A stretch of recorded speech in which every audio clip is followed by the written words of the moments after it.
And she no did problem. need to make that clearance. She did need to make that clearance because the play in this game, golf croquet, is strictly in colour sequence of the balls. Red plays before black, and although yellow is another opponent ball, yellow wouldn't have played before the black ball. Elaine's put her black ball in a position where it might just be partly hidden from yellow. What do you think, Trisha? I think she would have been trying to hide it from yellow, but that didn't quite work. And Helen just electing to shift it just a little. She didn't even attempt to move that one right out of position because, of course, red will play before black plays again. So red has an opportunity to clear the black ball first.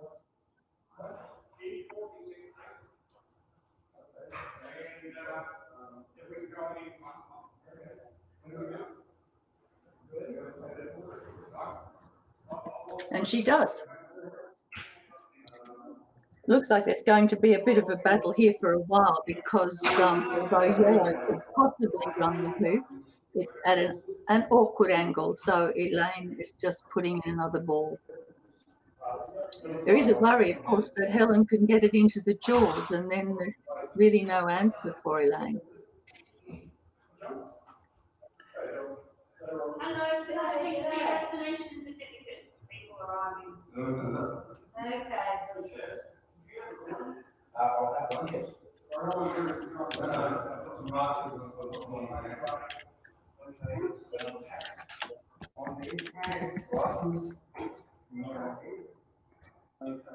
Hoop run by Helen, that makes the score 2-1 to her. And that was yellow, so the next ball to play will be blue. Elaine will be trying to get a good position down at hoop 4 now.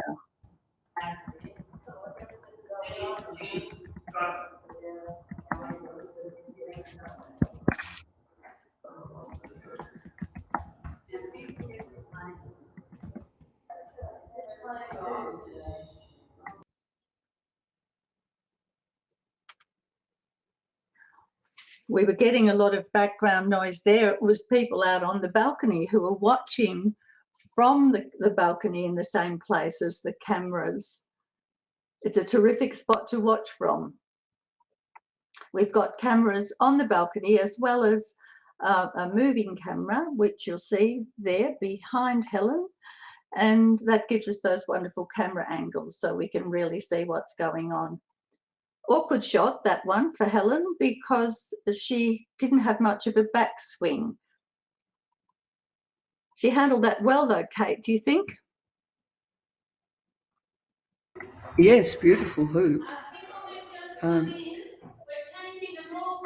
I'm just going to see if I can find a new position to do the commentary because there's too much noise here.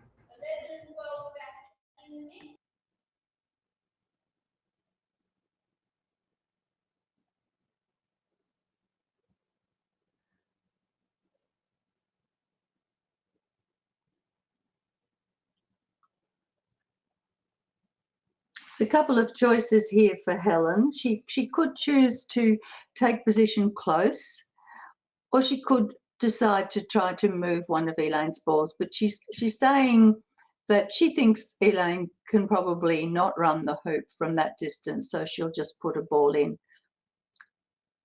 Looking at that, I think Elaine's deciding that she will have a go at the hoop. She's very good at these. She's about 3 yards out. The wind will interfere with this a little bit, though, so she's taking a bit of time. She's a very cautious player, but very, very skilled.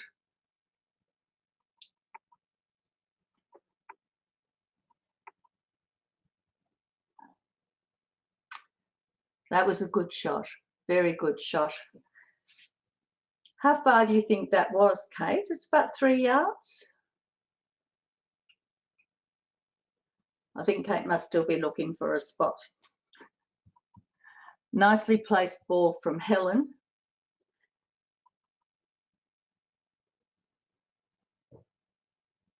And Elaine's just answering with another ball that's a possible runner, but a little bit angly. She's deciding then that if yellow can run the hoop, she's going to have to move it with black. The balls are played in order blue, red, black, yellow.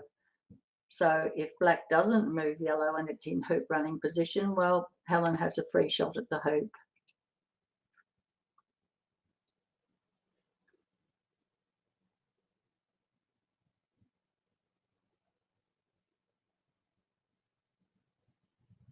And a very nice clearance. Quite a long shot for Elaine and very well done. Yellow next to play. Yellow is likely to come back into hoop running position, but a cautious spot because blue can't run at the moment. Cautious spot a little bit further away, making it more difficult for Elaine to clear that ball.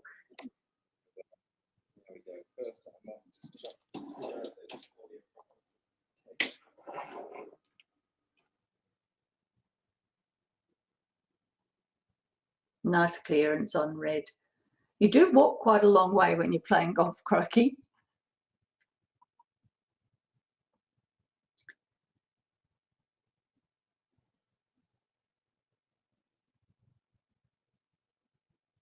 Both these ladies have been playing golf croquet for long enough to become extremely skilled, but Elaine is actually the more experienced player. And this year, Helen was selected to play in the Victorian state team. Elaine and Helen have previously only played each other twice, with a win of 1 game each.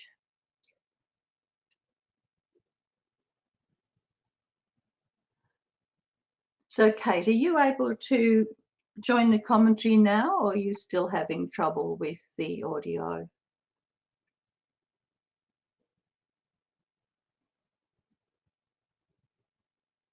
Okay, looks like we're still looking for a solution for that.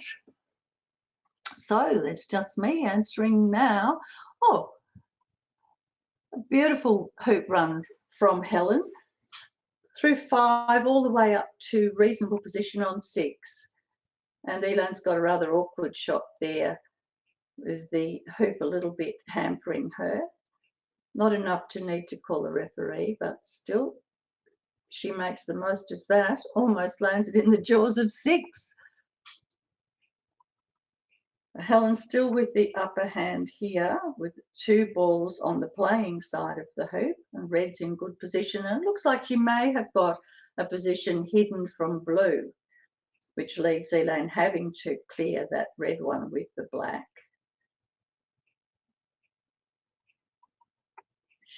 That was a lovely shot. She's managed to interfere with it.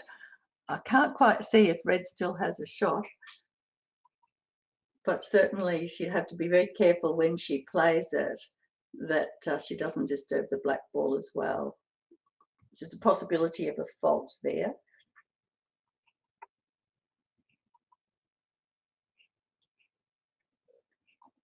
Oh, a reasonable attempt at the hoop, but just an unlucky bounce out.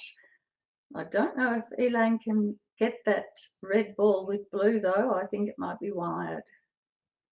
Score at 5-1. That's very big advantage that Helen now has. Elaine opting to come in through the back of the hoop. Oh, Kate, you're ready to communicate now. That's terrific. This game has been a little bit one-sided here.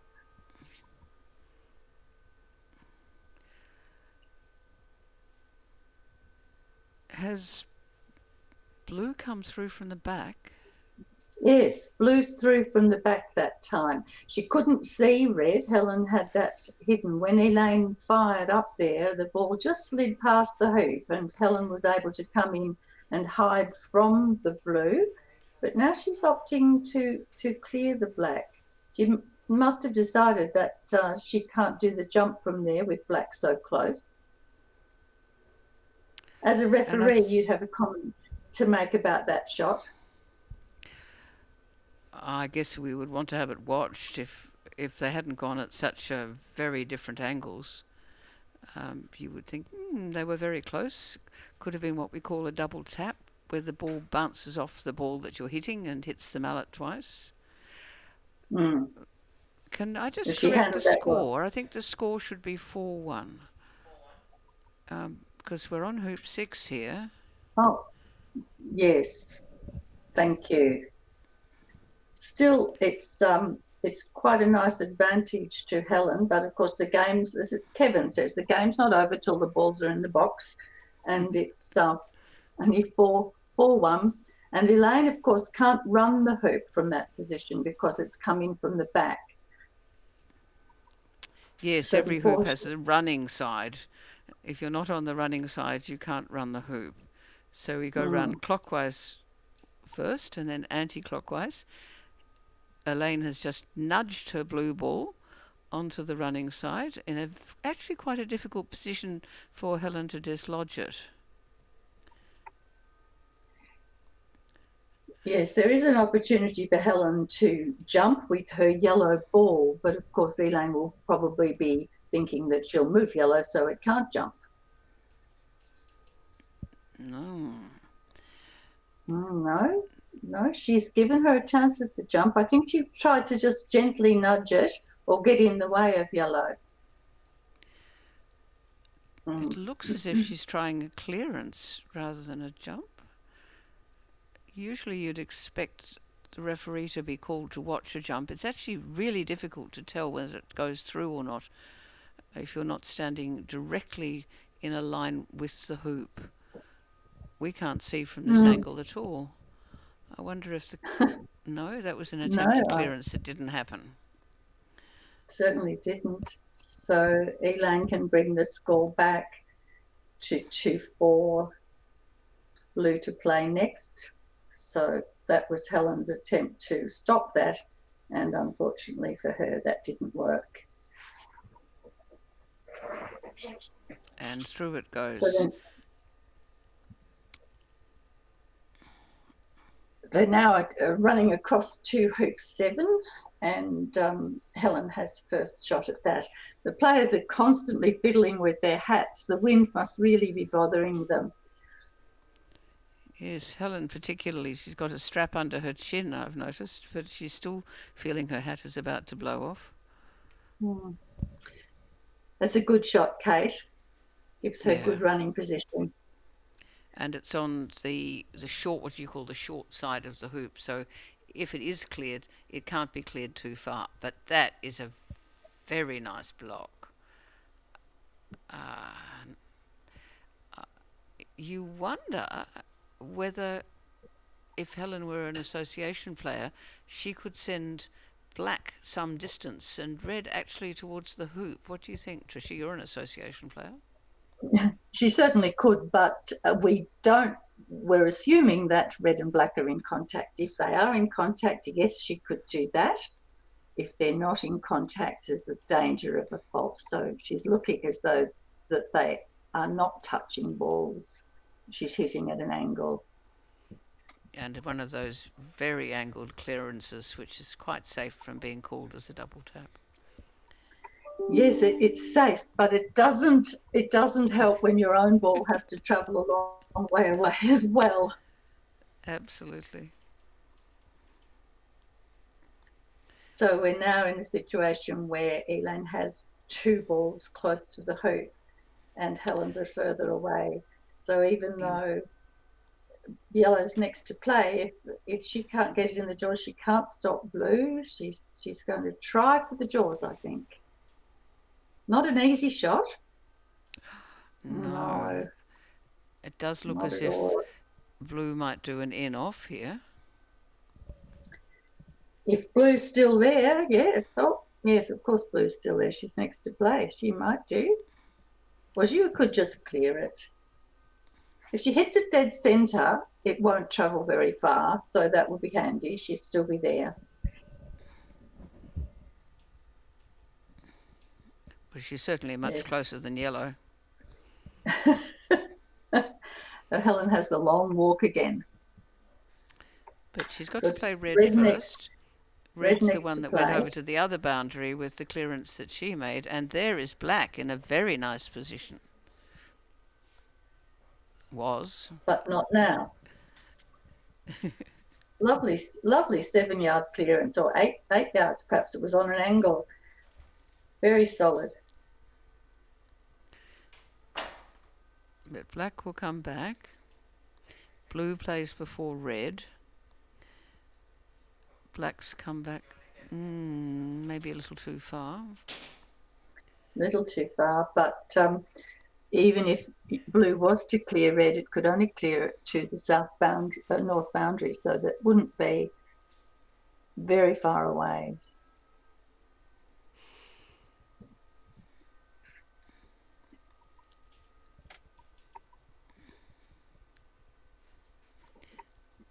I think perhaps Elaine's decided yellow is the bigger challenge. Yeah, she's decided to block yellow.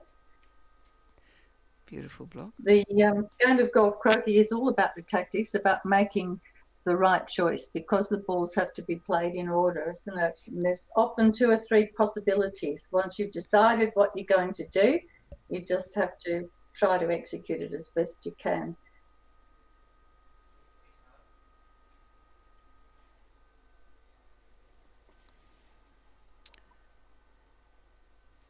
So this is a challenge, isn't it? What does Elaine do? Does she think that yellow will jump blue? It's blocked by blue, but then Helen hasn't jumped on the 2 or 3 occasions she's had a chance. If she moves yellow a little bit, it might have more chance at the hoop. I think Elaine's thinking of hitting yellow fairly hard. No? No. Oh, well, she wasn't happy with it, that little jump that she does when she's not happy. The wind would have taken that. You saw it curve across. There we are. That's the avoidance of the jump. Yes. It was fairly close to blue, though. It's not so easy to jump when the balls are so close together. She maybe wasn't confident with that.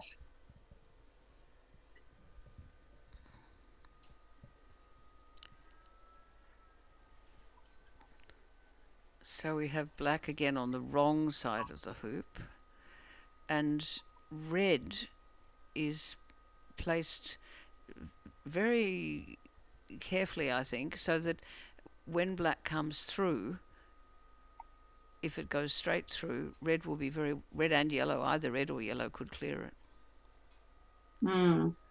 So Elaine trying another block to stop yellow from interfering with blue. It looks like Helen's electing to shift black into the wrong position. No, there we go. So now blue has a very...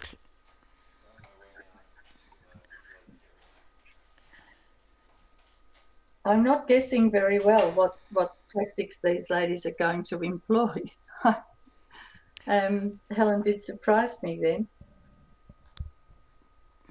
She was perhaps trying to do a bombard with black, so black to hit blue. Oh, Elaine's missed that hoop. We should have Elaine showing us 2 hoops. It should be 4-2.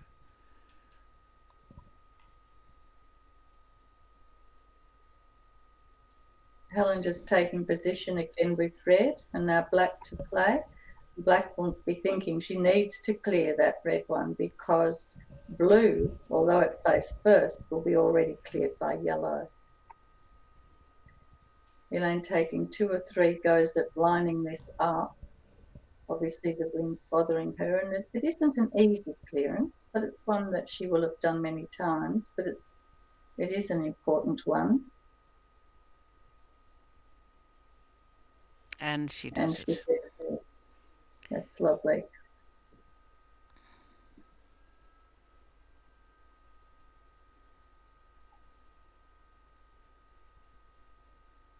So now yellow in perfect hoop running position, but blue opting to attempt a block.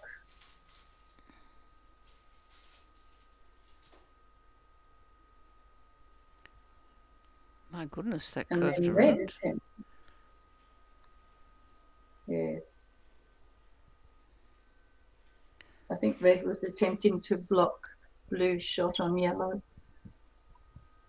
They're all clustering around the hoop here.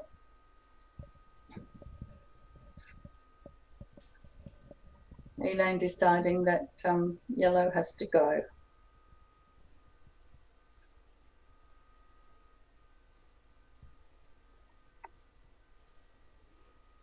And that's a nice shot. She got a good angle on that so that black has remained in the right area for running the hoop, but yellow has travelled quite a distance across the boundary.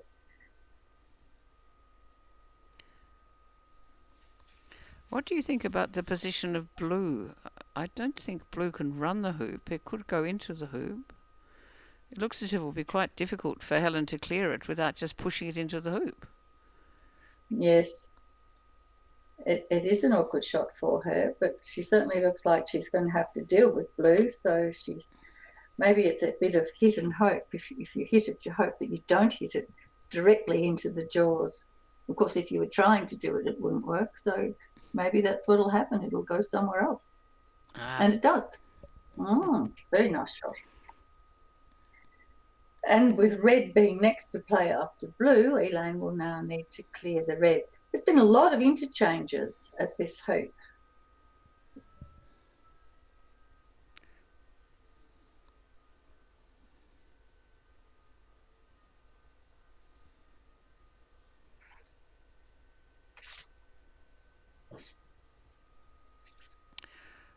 That was not what she wanted.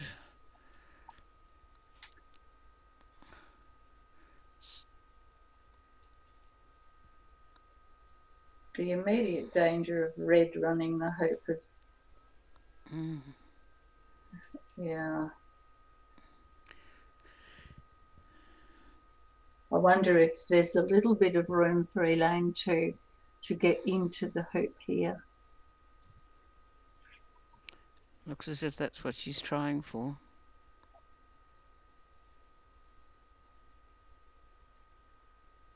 No. Clearance on red. So I'm going to step back now because we have Kevin McGlynn from New South Wales just coming off New South Wales semi-final in their Golf Croquet Open, and he's going to join as the second commentator. I'll see you later. Thank you, Kate. Okay, bye-bye. Hello, Kevin. Hello, Tricia. How are you? Oh, it's so nice to hear your voice because you were having such trouble with the audio. So welcome to Cairnlea.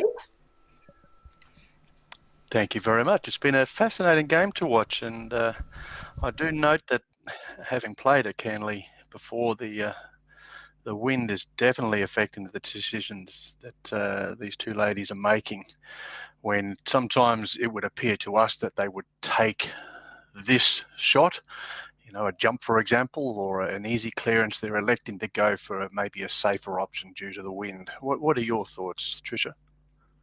Well, I definitely think that the wind is affecting them. I just thought I was guessing badly about what they might do, but maybe they're making sensible decisions based on the wind.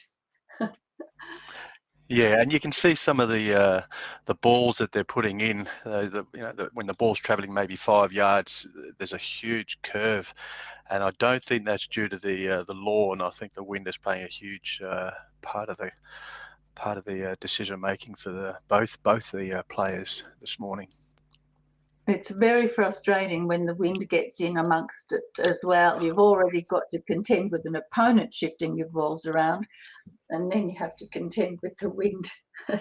So I don't envy them this. Yeah, I guess the equaling factor there is that they both have to contend with the wind, so it doesn't favour anyone. But sometimes that wind can work to your advantage, and if you take that into contention with some of those long shots, then you can certainly use it to your own advantage. That's for sure. I noticed that time Elaine's backswing hit the pipes. They're only plastic Yes. pipes pinned down to stop the balls travelling onto the other courts and interfering with the other games. But that did hit her backswing, and she missed the clearance. This time she's going to move the peg to clip the pipe down and get caught twice. Yeah, so an important clearance here on red, with both red and yellow directly in front of the hoop in a good hoop running position. She needs to make this clearance. Lovely shot. And she does. Yes. Lovely shot. So red will just come back in now and again have two balls in front of that hoop, with black, of course, being over near hoop 3 in the far corner there. So it'll be I would imagine, just putting black in amongst the balls there, or possibly trying to clear yellow. Blue being closer, it's got an easier clearance, but both balls look like they're in hoop running position, so Elaine might have to opt to attempt clearances with both black and blue in order to get back in the game at this hoop. Yeah, yeah. So again, she's just putting the ball in there. I think she was hoping that to possibly get a block on yellow there, but as you can see, yellow's in a very strong position here, and hopefully she'll run hoop 7 with enough conviction to take it down to hoop 8. No. Never mind. The only saving grace there is that yellow's still next to the hoop, so it's still in quite a powerful position, but Elaine looks as though I imagine, would be trying to clear red now, given the fact that it's also in a very strong position. Yes, I think that this is a must-do, this one. Elaine does use blocks quite efficiently a lot of the time, but she's very good at clearances, and that one is excellent because blue is still on the playing side and in running position if necessary. Of course, that's red right. just got back.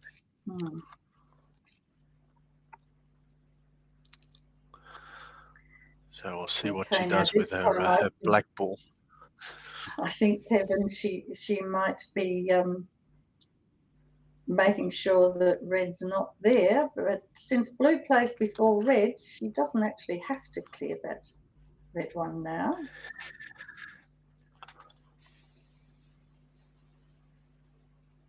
No, she's decided not to. Yeah, I think yellow will probably just take stop shot black away.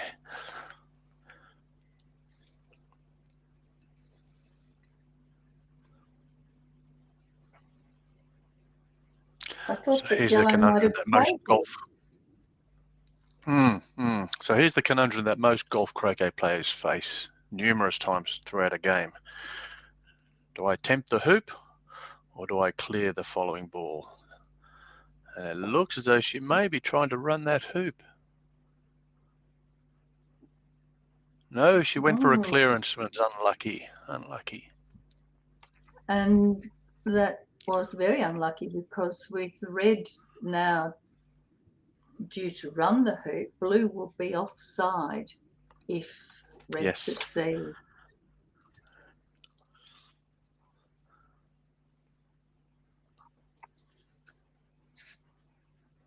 Helen has her right hand very low on the mallet. I thought that might have been because of the wind. Yeah, you often find when players do use that split grip, it may not be their preferred grip, but if their lower hand does travel further down the handle, I guess it gives them a bit more of a sense of control. I'm not sure whether that's her normal grip. I'm assuming it is. She's been using it throughout this game anyway. And that's a nice shot there with yellow, because red is poised to clear black, and of course blue is right the way down the other, up near corner 2 there. Helen's had a couple of near misses on what looked like relatively easy hoop running shots. So it's given Elaine another chance at getting back into this hoop. And we really were thinking that Helen would have run that one and an earlier one. So she'd be disappointed to hit the leg on those.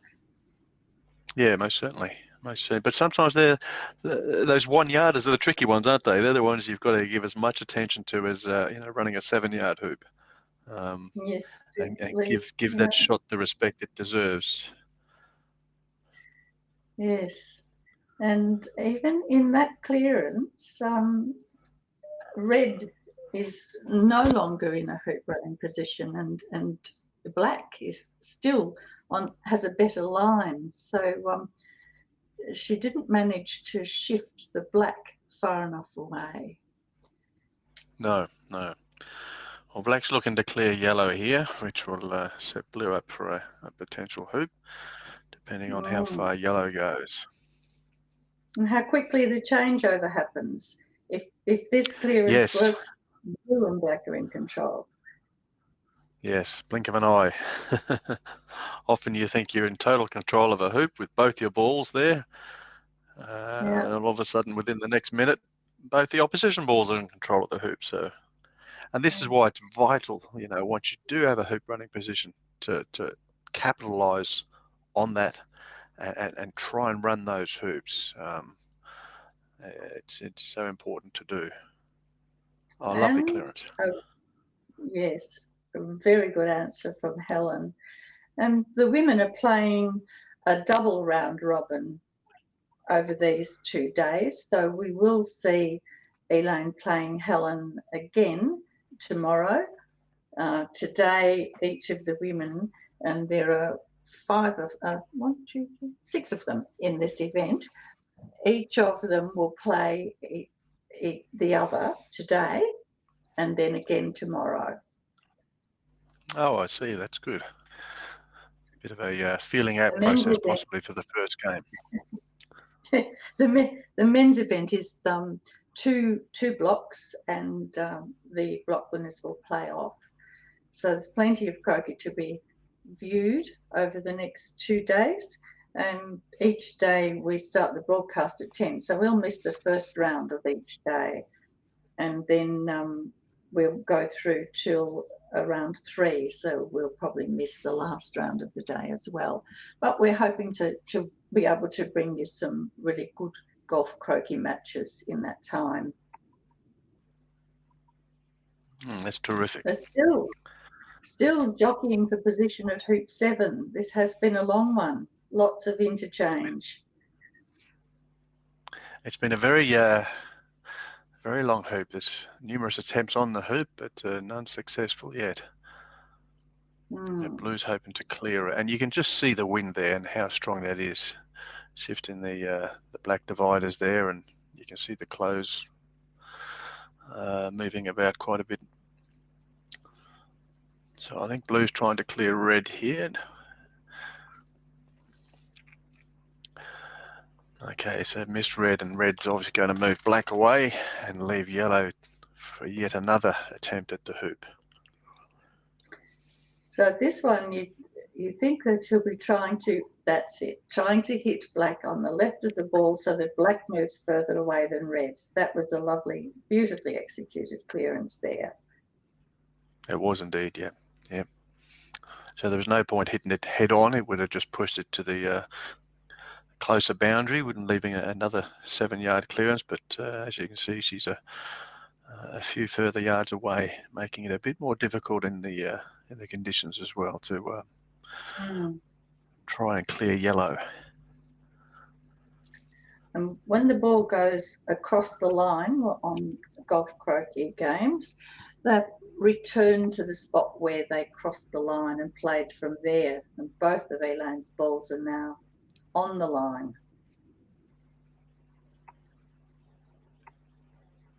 So she's taking quite a considerable amount of time here trying to line this one up. Yes, so it is a fairly important shot. This again could be the shot where her opponent runs the hoop if she doesn't clear it.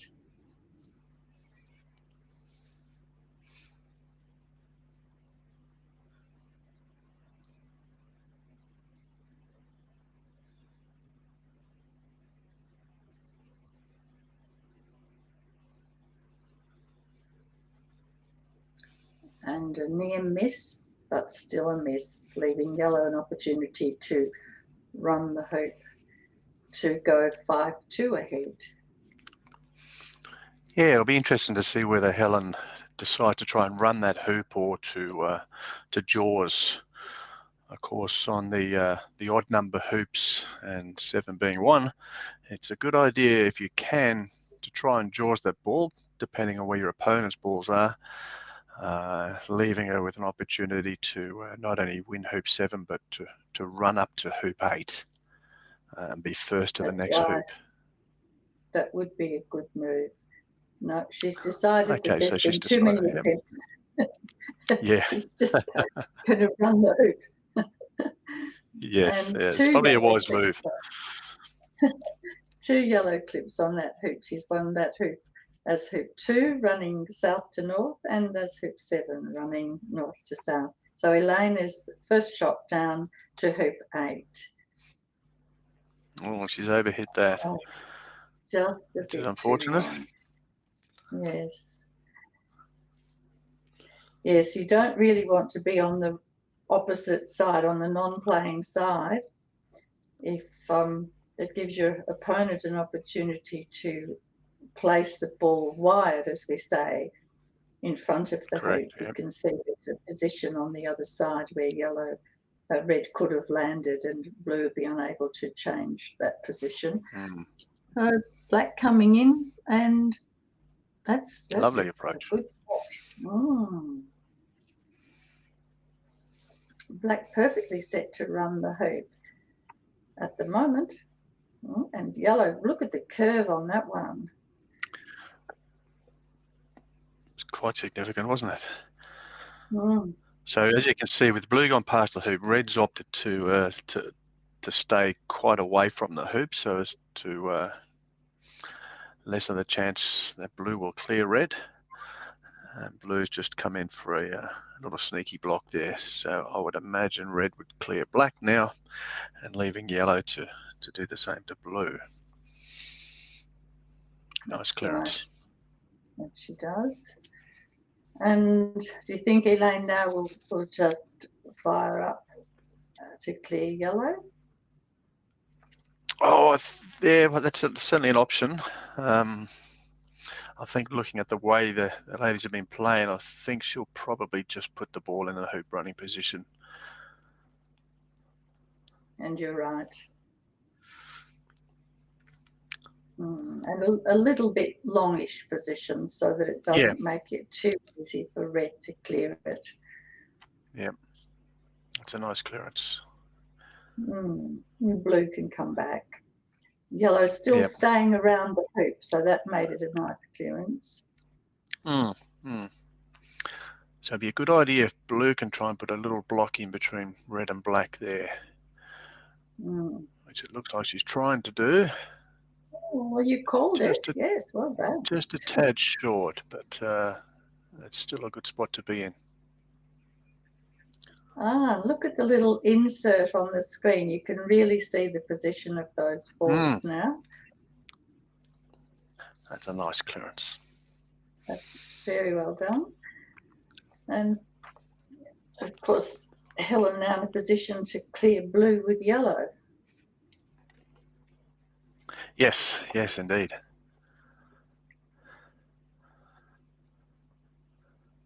I think Black's just going to put it back in the mix.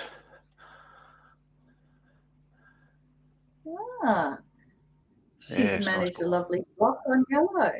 She has, yeah. Yeah, that's very clever. Very clever. From that distance, so her in this options wind. here, yeah, so options there would be to come in and put a little block in on blue on the hoop, or there's a potential she could jump black and clear blue away, but she's going to go for a little block on the hoop. Go for the block.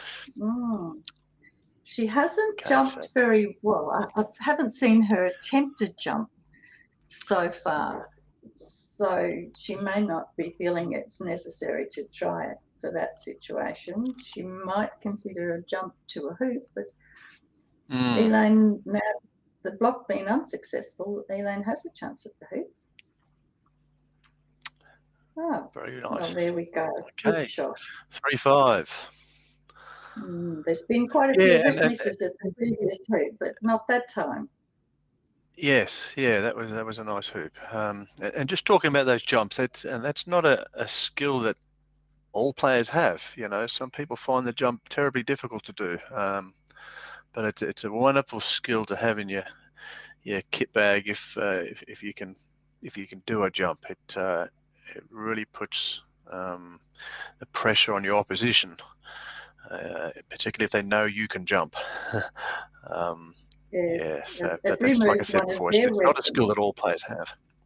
Yes, The weapon of block is no good if your opponent has the weapon of jump. correct. It's a very powerful tool to possess. So, does red go for the hoop now? I would certainly hope so. She's in a good hoop running position, but it looks as though she's electing to be safe and just stop shot black away.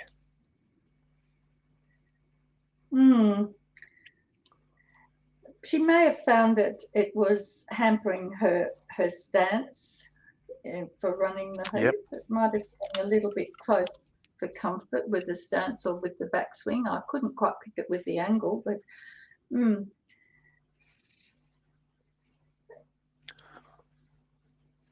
And it looks as know though what black will be attempting the hoop here. Yeah, it's I a think hoop she's shot. deciding that's a free shot. I can do that. That's right, yeah. It And is that was the 7 danger yards, of of red course. stop shotting.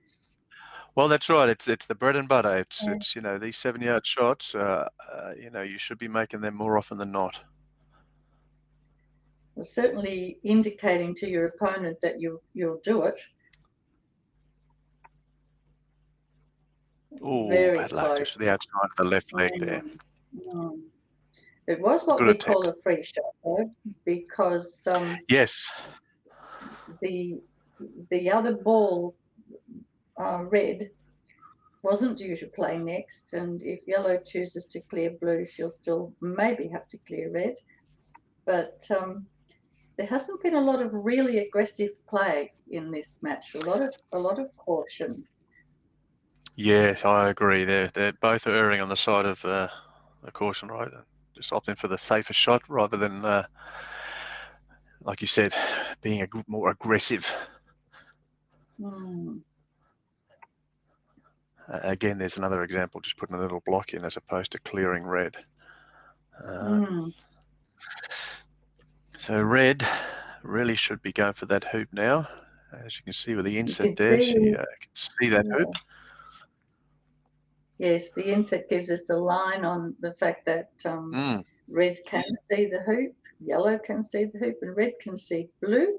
And oh dear, that wasn't a very good result for red because she didn't manage the clearance. She's put blue in yellow's way, and blue's in her running position. That's right. That's right. So what would you be doing here? I think black will just bump yellow away to the boundary.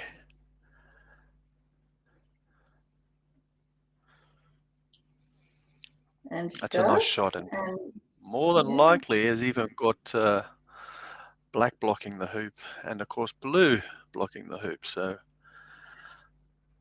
it's unlikely that. It'd be interesting to see whether yellow can see blue. She needs to clear blue, that's for sure. Black could be giving her a few issues there as well.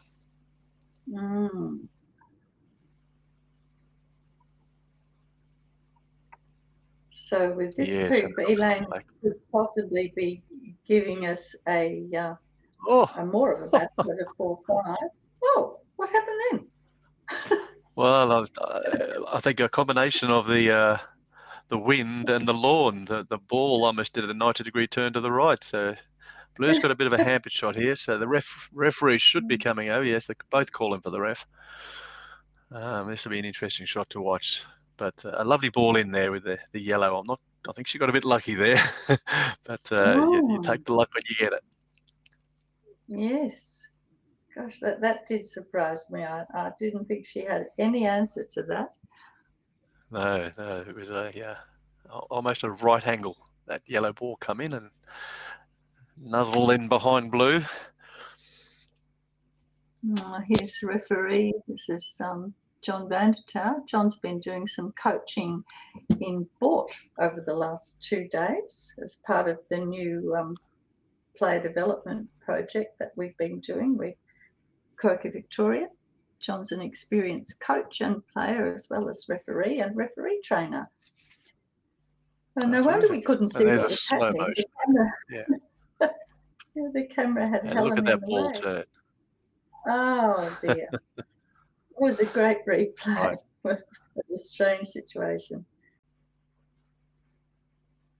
Elaine very carefully taking that shot because, of course, there was a risk of a fault there if her mallet had touched the yellow ball as well, or if there was a double tap, if blue had been interrupted by yellow and Elaine's mallet caught up with it and hit it again. So Helen trying to block. Yeah. Black on yellow, yes, unsuccessful. So it looks as though black will now be clearing yellow.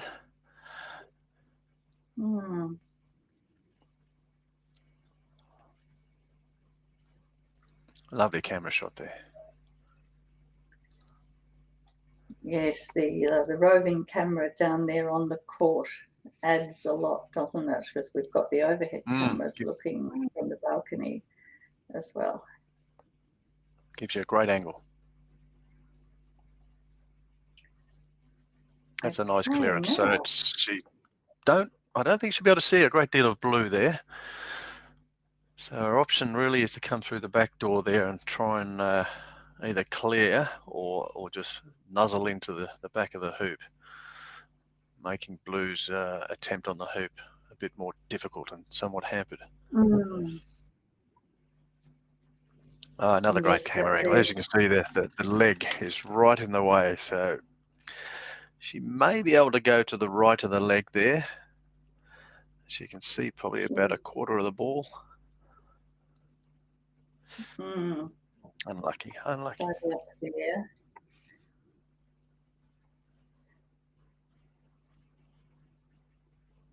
And I think that ball's pretty much sitting smack bang in the middle, which will allow her to run all the way up to hoop 10. Yes, and I've forgotten exactly where yellow and red are, but I think perhaps one of them may have a difficult shot to get up. Oh no, that's right. They're both got a good shot. Yeah, sometimes they can finish up just on the wrong side, but no, she was clear.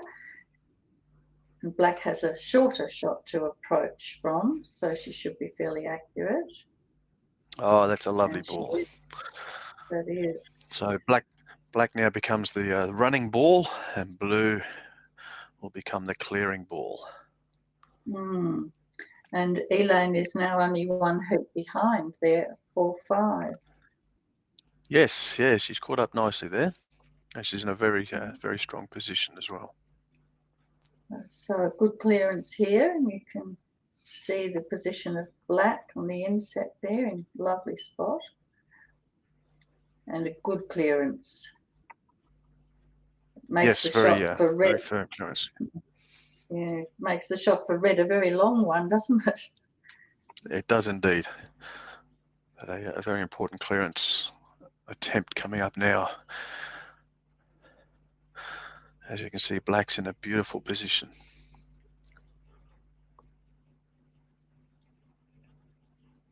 And she lovely does. shot. A beautiful shot.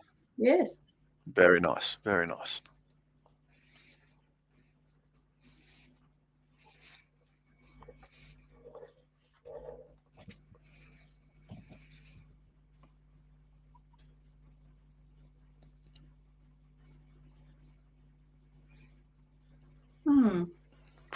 Probably wanted to go about another yard or so. Yeah. Yes. A little bit close to yellow there. It is. Or maybe even a bit deeper. But of course she's got the red ball to contend with if she went a bit deeper there. And blue's in a good spot there, because if yellow does decide to come in and just hug the hoop, come in nice and tight. Blue's in a good spot to get rid of yellow. Oh, she's Just hiding there. hiding.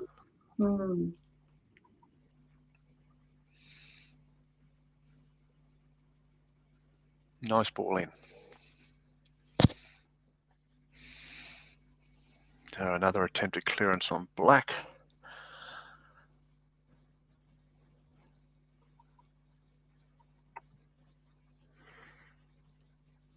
Oh, not sure whether she was aiming for blue or she was just happy to take blue away. Again, we're going very safely here, aren't we? And I would have thought she would have gone for that hoop there, but electing to clear yellow instead. Yes, I'm surprised. They're obviously, both of them, a little worried by the wind, and they're not attempting shots that I would have expected them to do. And given that Helen was able to clear from such a distance, I'm surprised that they're not aggressive at the hoops as well. Yeah, it does surprise me a fair bit as well.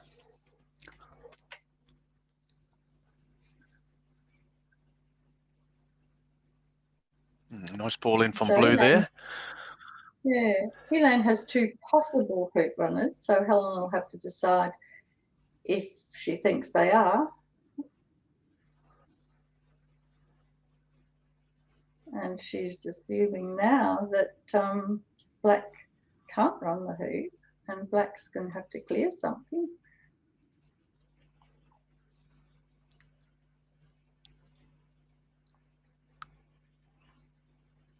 I think black's just going to stop short red away. And hold position or stay a lot closer to the hoop than red is. That is a good shot.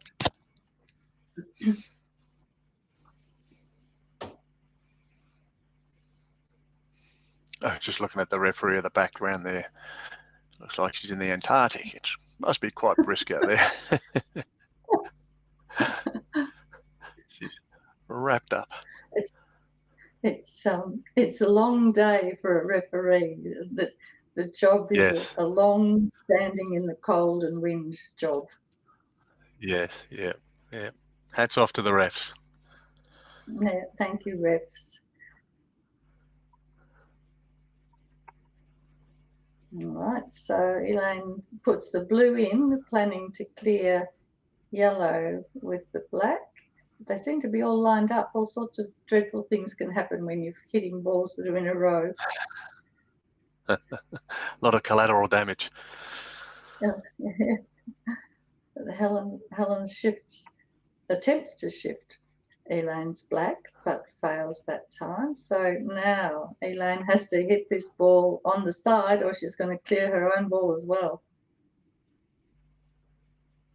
This has got to be an accurate shot, Kevin. It does indeed. I think she's just working the angles out now. So she needs to hit the ball on the left-hand side. Oh, there goes the hat.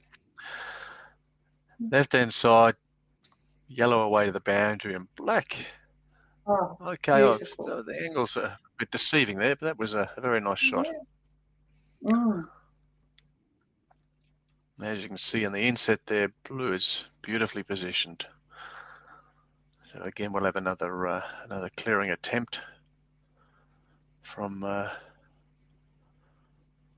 Helen. From yellow. It's yellow to play.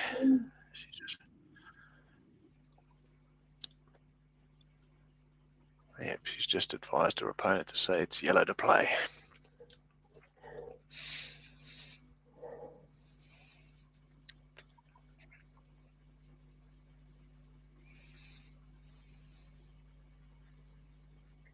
So it's a bit more than a 7-yard clearance, but one that players often have to do. So we'd expect Helen to hit this. Commentators curse. Sorry, Helen. This is very advantageous for Elaine because yellow is way over the other side of the court. Elaine's going to level it up with this one, and yellow will be offside.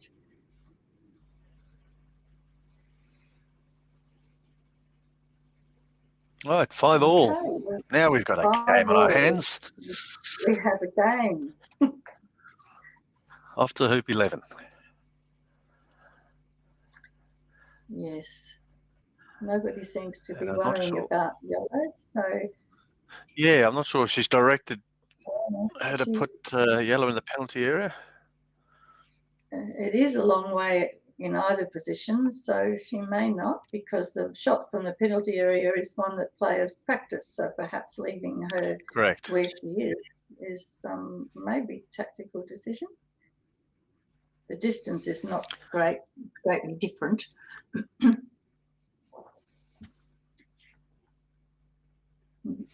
Black coming across to the hoop, but not within cooey of an easy shot for red. So she has put her into the penalty box. I personally would have put her into the other penalty box and make her walk all the way back over the other. They're the mind games you play. Well, remember that if I have to play you, Kevin, I'll expect to be doing a lot of walking. And like you said before, I think you made the comment, Tricia, in GC you do a lot of walking, and competitions like this where you're playing, half a dozen games in a day, it's not unusual to rack up around 20,000 steps. That's right. I do remember playing one of the championships when we were allowed to play, and my friend, the teammate, was wearing a Fitbit, and it worked out that we were walking 12 to 15 kilometres a day. Yes, yeah. You don't think of it at the time, but you certainly know by the end of the day, when the legs start to feel a bit sore and the knees start to ache. Yeah, yeah, that's right. I don't think All the right, players so red attempted to clear black there, but missed, which allowed black to push yellow to the boundary. And black's keeping quite a strong hold on that hoop 11 there in a good clearing position. Very important hoop, this one, isn't it? 5-all. It is indeed. So, yeah, a little bit of caution perhaps here is not such a bad thing. If you're closer to the hoop than your opponent, you're looking good. Yeah, for sure. So yellow needs to either stay deep or mirror black. That is, go on the other side of the hoop, and that's what she's chosen to do, staying away from black. That's a good ball. Very good ball. And blue can be a little deep. Yep. Just if she has to be careful not to block black on yellow, which I don't know whether she's done, or it'll be close. So she's hoping black can see yellow. I'm assuming she can. She's lining up for it. And that'll leave blue in a lovely position there. So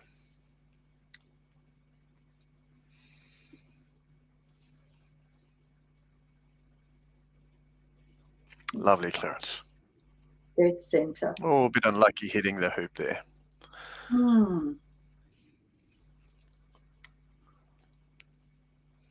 Helen will be answering with another clearance. No. Yeah, she decided to go in for a block. Yeah. Just go back and say, go on, go for the hoop. Oh.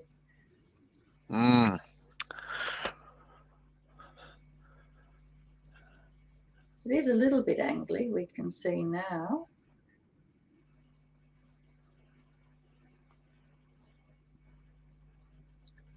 Oh. Is it in the jaws? I think it's a little short.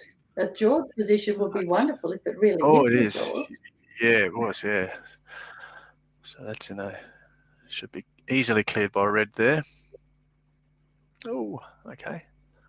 I think she was just trying to nudge blue away and hopefully sit red in the jaws there, which again would have been a very good position.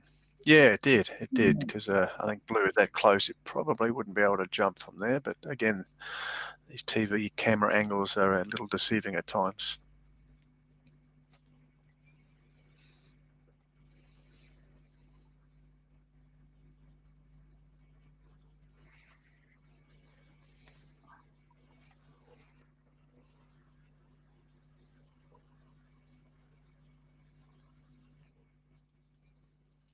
Oh, lovely ball.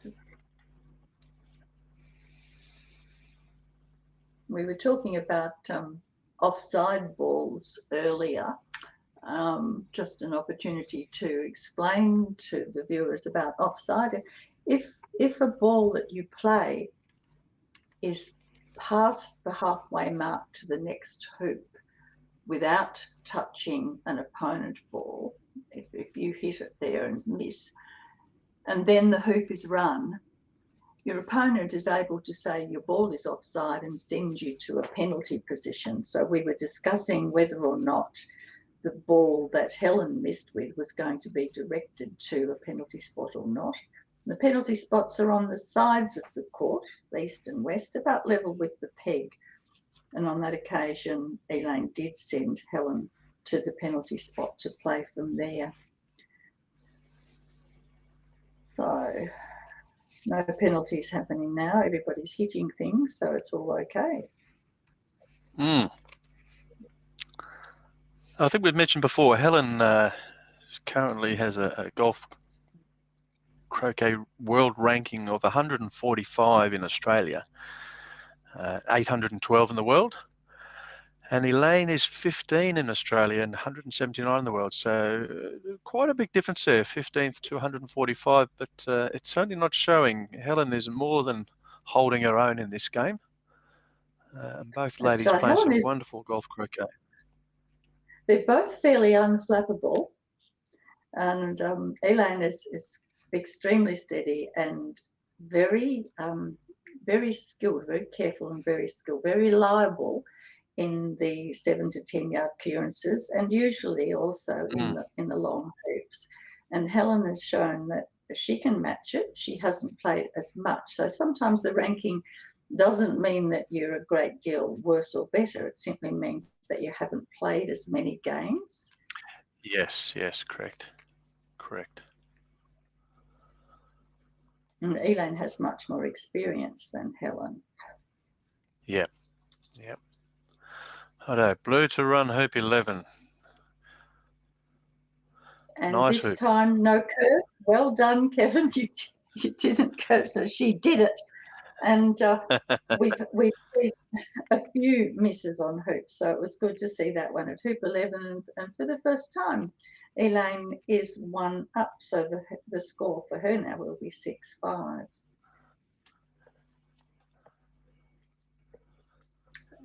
First to 7 for a golf croquet game, and they're heading now for the 12th hoop. It's a chance for Helen to level it again at 6-all. Oh, it's a nice ball in yellow there. So blue's got a decision to make. Do I clear red? Do I clear yellow? I'd probably be looking at yellow. And then again, there's always a chance of attempting the hoop. But yellow, I think, would be the best ball to take out, given where red and black are. Red would definitely be clearing black.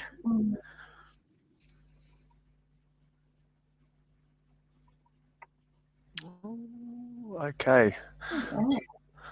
It's a case of missed the ball and missed the hoop. So. Yes. Well, that was an important shot, because if red clears black, almost free to run it and level the game. That's exactly right. Black does have a shot on yellow there, so I imagine she was hoping to wire black on yellow there, but it didn't work out. So we'll see whether she attempts to clear or just wants to put the ball in to become a bit of a nuisance ball and possibly block. I'm wondering if she'll risk the attempted clearance, because if she misses, then black will be offside. We're talking about offside, because the next hoop, if the games that are level, if the game score is level at 6-all, the next hoop is hoop 13, and that is very unlucky. Goodness. That was unlucky, wasn't it? It could have just gone the other way. Yep. Okay, so she needs now to run this hoop, keep the game alive. and run it with a bit of conviction. You'll often see players Yes, run she the doesn't. 12th hoop and the ball will just dribble through 6 or 8 inches. Or not at all. No, never mind. And of course, they don't want to be through 6 to 8 inches because they want to be able to turn and hit back up the court to hoop 13. That's right. That's exactly right. So blue taking a deep position so that it's not an easy clearance for yellow, because she's assuming that red will clear black, which it does.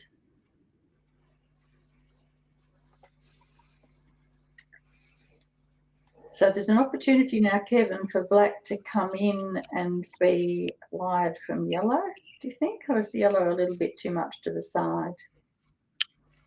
No, I think if she can get a wire from yellow, that would be the best outcome, and that's certainly achievable looking at where yellow is. Even if she's not in a hoop running position, if she can hide herself from yellow, I mean, it looks like she's just ran a tad long. Yeah, a little bit too far. But I think that's what she was trying to do. Yellow will probably just come in nice and tight on the hoop so as to block blue on the hoop. And she's done Now, what do we do? What do we do? Do we clear red or do we attempt the hoop? Yes. Oh, I don't think there's any surprises there. I don't think there's any surprises there with that decision. No. Both have sort of erred on the side of caution during this game. But of course, a failed hoop there would yeah. have been a disaster. So I think that's probably a decision that I would have made as well. It was quite a long hoop. Yes, most certainly. And given the conditions, it's probably a good move. Helen so Red's just going to come back into the mix. And that's a good ball. Yep, and black's obviously going to clear yellow. And hopefully stay around with yellow a long way away. Yes. Oh, that's a lovely clearance. And black just travelled about half a yard. That's perfect. It's just what she wanted. Because blue's perfectly poised to clear blue. To clear red, sorry. To clear red. Yep, you're right. Yellow coming back, just nudging another good black. ball back in. Yeah. That was good.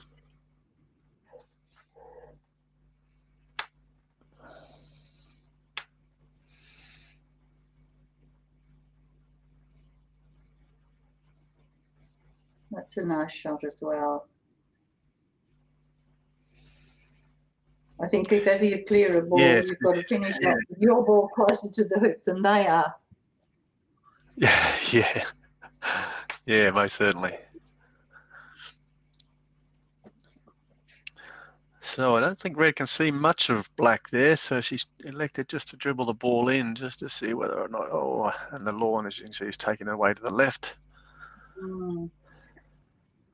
And here we have the same situation. Is she going to try the hoop or do the clearance? But she's going to do the clearance. Yeah. The angly sort of hoop.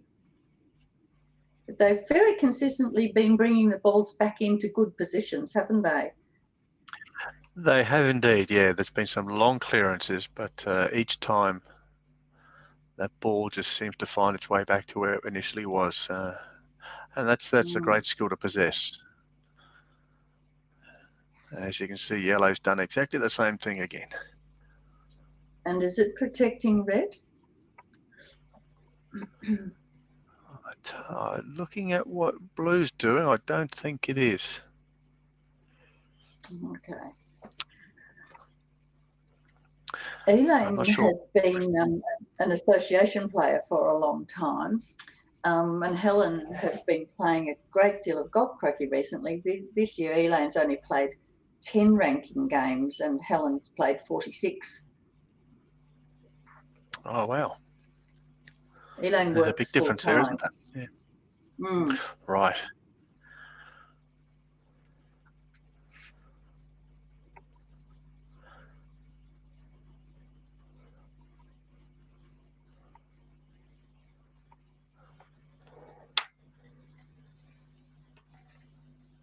I wonder if she would have tried to run that hoop instead of clear yellow if yellow wasn't in the way. It's an interesting question. Yeah. Right, so red and yellow are really controlling this hoop at the moment. Mm. With black I think is down on the boundary.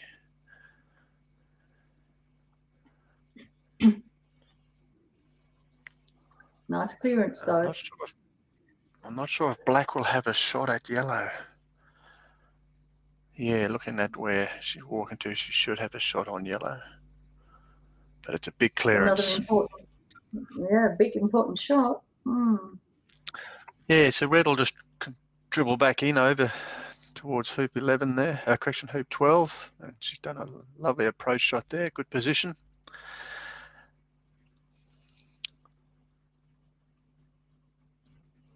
Mm. Elaine's just brought in a nuisance ball. Yeah, and she's done exactly that. Bit of a hampered shot coming up for yellow, but So Helen's got to be able to play the ball without touching any other balls with her mallet or her feet. And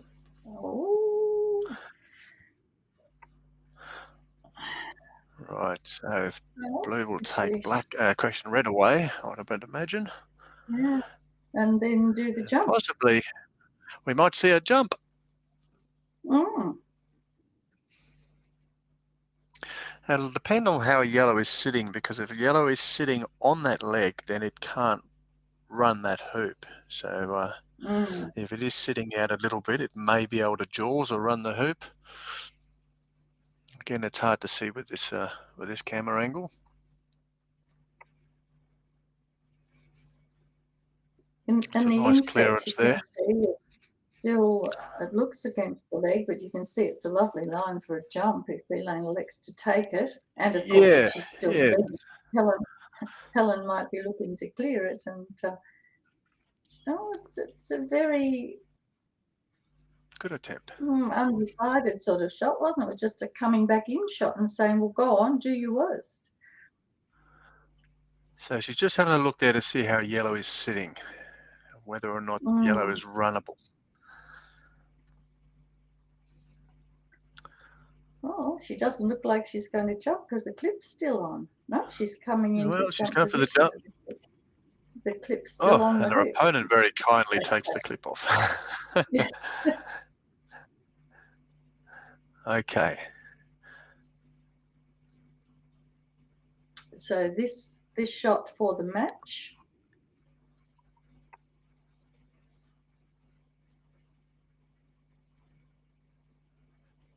Beautiful. Jump. Textbook jump. 7-5, and that was a comeback, a wonderful comeback from Elaine in that match, because Helen did definitely have the upper hand in the early part, but it's one of Kevin's sayings, it's not over until the balls are in the box. That's exactly right. Yeah, great comeback from Elaine there. She was behind all the way until she caught her up on the 10th hoop and managed to win the 11th. And as you can see with that lovely slow motion jump there, textbook jump to win the match, 7-5. Well done, ladies. That was a very, very entertaining game to watch. And tactically interesting. There wasn't much aggression. It was just steady play, careful placement, some astonishing blocks, far more blocks than we had seen in the men's games at the last event. So we will be changing across, I think, to court 1. I'm not sure who's playing on court 1. There's nobody on court 3. Looks like they've finished. And there will be a men's game on court 1. We've been playing a men's on 1 and the women on 2. Now there's somebody on there that's Kevin Beard, I think. They're just placing his, or Stephen, I can't quite tell. Somebody in Australian tracksuit. Yeah. That's Kevin. And up the other end, I'm trying to work out who that is.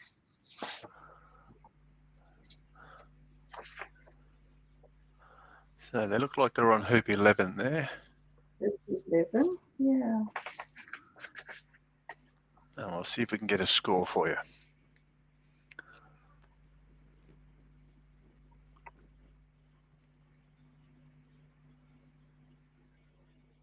It's a failed hoop attempt.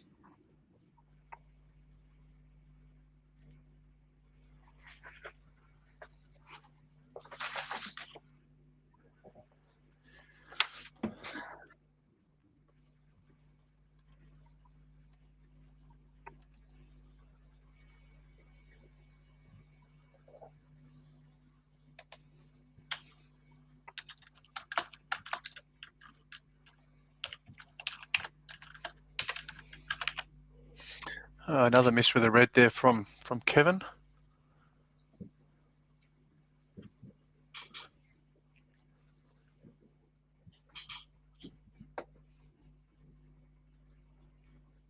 And black attempting a clearance on yellow.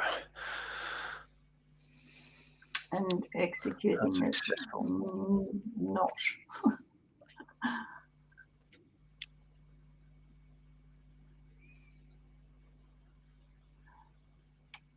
The player who's playing Kevin is Omar Soidash.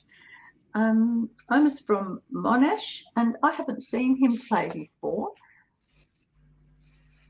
Kevin substantially runs that very confidently. And and it's all over at court 11, at hoop 11. So it's 7-4. must have been 7-4. Right. Yeah, so a win there to Kevin. So Kevin's ranked number 13 in Australia, and Omar is 281. And I'm the same, Tricia. I haven't seen Omar play before. I've seen Kevin several times. I haven't played against either player. But I know Kevin is a very entertaining player. We've Yeah.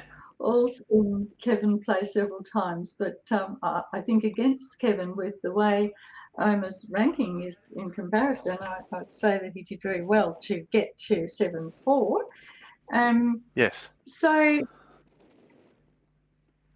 he's from Monash Club. I think John Vandertous also from Monash Club. There's a lot of you being from New South Wales aren't familiar with the Melbourne clubs, I'd imagine, but Monash is one of the city clubs, and we have courts and clubs all over Victoria. Kevin's a member at Yarrawonga, although he also plays at Essendon. He lives in Melbourne. We've got players here in this event from Brunswick, Essendon and Monash, but we've also got country players. We've got Peter Goldstraw, who comes up from Sale, which is about 3 hours from Melbourne, 3.5 hours from Melbourne, and Tom Lacey from Wonthaggi. I haven't seen Tom play either. That might be his first time at Cairnlea. And of course, this is the Victorian Croquet Centre, so we do hope that most of our Victorian players feel that they can come to play here, and any of the events that are here that are open events they can come to. So we've got one of the ladies is from Bendigo, and we've got another chap from Geelong. And I'll tell you some more about some of the other clubs when we are discussing some of the men's matches, because we've got one very interesting club which is actually a mobile club. Oh, wow. Yeah, they take their equipment and go anywhere. So now on this court, I'm trying to work out, I think that might be Andre. It's a bit hard to tell who they are. We're looking at the back view of people.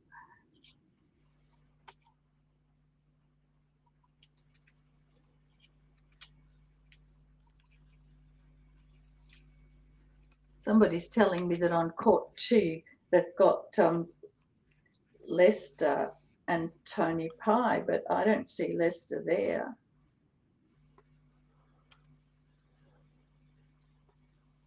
I'm not sure who that is. No, that doesn't look like Leicester. And the red, and no, it's definitely not Leicester.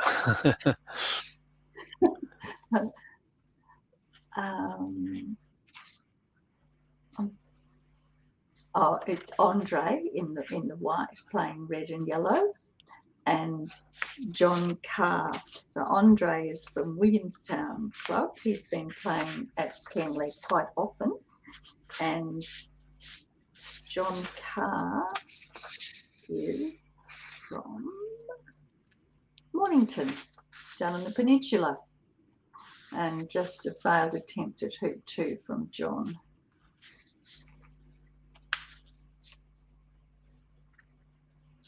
There's another Williamstown player on the court standing behind Andre. That's Claire Keating. She plays at Williamstown, and Lester does as well.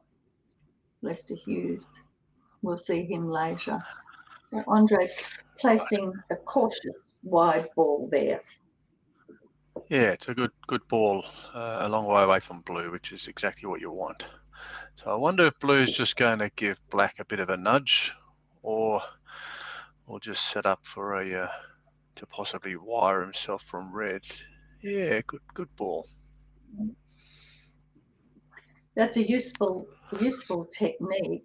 The only trouble is sometimes it exposes a shot that wasn't there before. So I think red can now see black. Yes.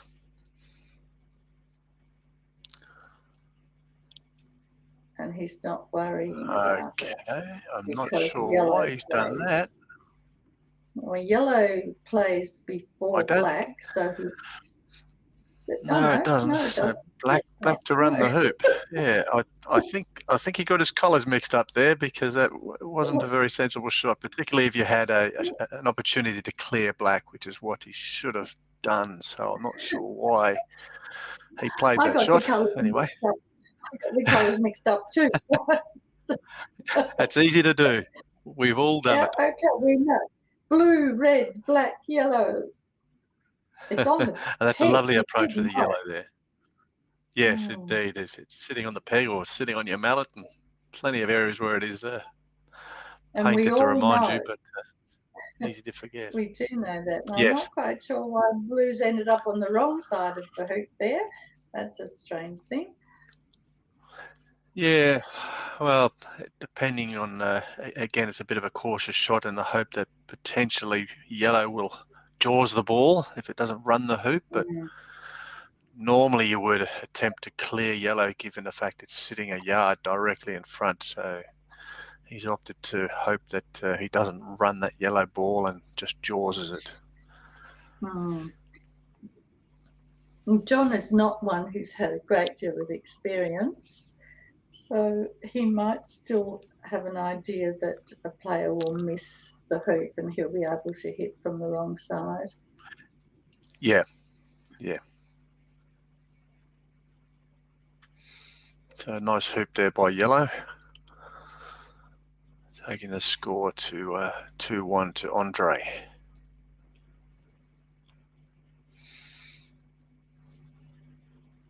John has an interesting way of lining up there. He sort of stands back and very upright. Everybody has completely different styles. Andre is often bent over, and he does quite a few swings before he attempts the shot.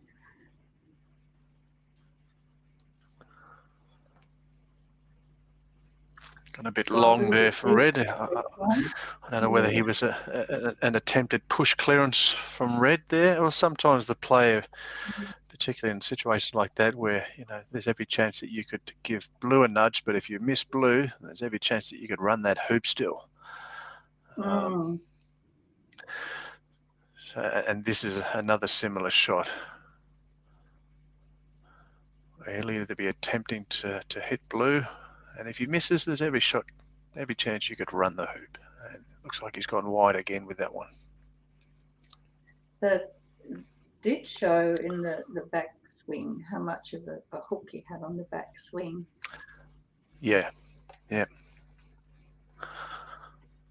All right, John, to try and even the game up to 2-all. There's that strange lineup, very stiff, but Yeah, he may be through. But, the ball is taking a peg out. declared as the Yeah. ball declared as the hoop made once it's cleared the playing side of the hoop, and it can still be in a very awkward position getting to the next hoop, and I think that's the case with this one. I think he was kind of hoping that wasn't run because he's hampered now. He can't get to where he wants to get to with that blue ball to hoop 5. That's right. Now, Kevin, we are about to do a changeover. I'm going to leave you for a while, and Kate Patrick is about to come back into the commentary box. So I will say goodbye for now and enjoy the rest of the game. Thank you, Tricia, and we'll chat again soon. I think we will. Over to you, Kate. Thank you. Well, this is a very interesting game, Kevin. I haven't seen John Carr at all. Andre's quite experienced. I've seen him playing quite often at this venue, but not John Carr. So good to have new players coming along. Yeah, most certainly. John hasn't currently got a ranking because he's played less than 10 games. So I believe the stats I've found on John was he's played 7 games, competitive games, and won a couple of those. Although just looking at John and his stance and his swing, he looks fairly new to the game to me. But he's holding his own at the moment, 2-all with Andre on the 5th. So good on him. Yes, he's doing well. He is indeed. But Andre's in a very strong position here with both his balls directly in front of the hoop. Oh, almost got a lucky in off there, John. So he's got quite a high handicap for a participant in competition at this level. He's on 6.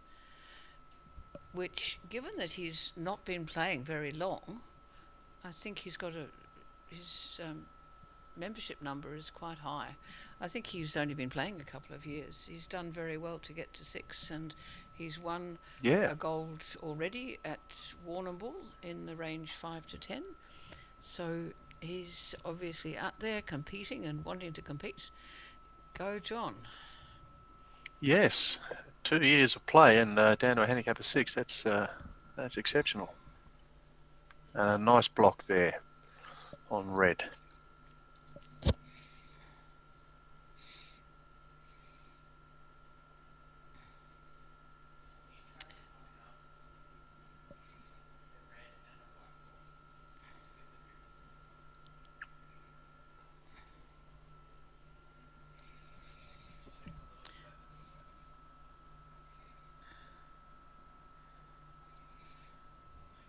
That's a good deep ball, given that red will be taking black away, and blue's decided to stay a good distance from yellow. The last thing you needed to do was put it next to black, and it'd just be easy picking for yellow to clear.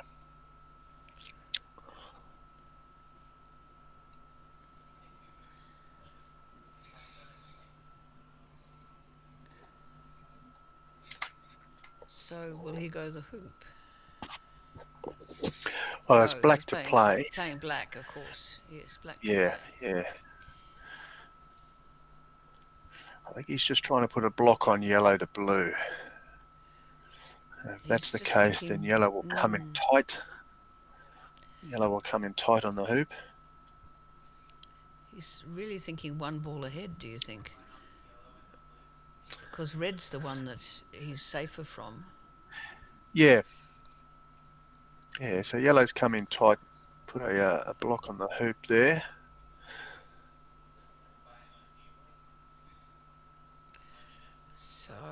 we would be thinking, well, black can clear yellow. We want to put black where it can. We've got black where it can clear yellow. We don't want red clearing black.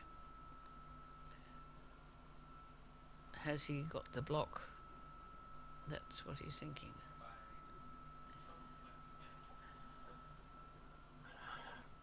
Yeah, he hasn't got a block on black to red, or red to black.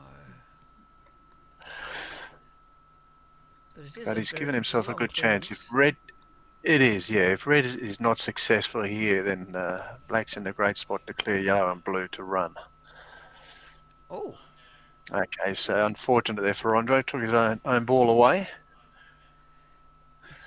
which now really gives black a free shot at the hoop, should he choose to take it.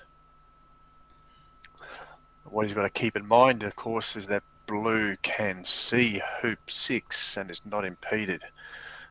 If it is impeded by hoop 5 to 6, then he may not want to take this hoop.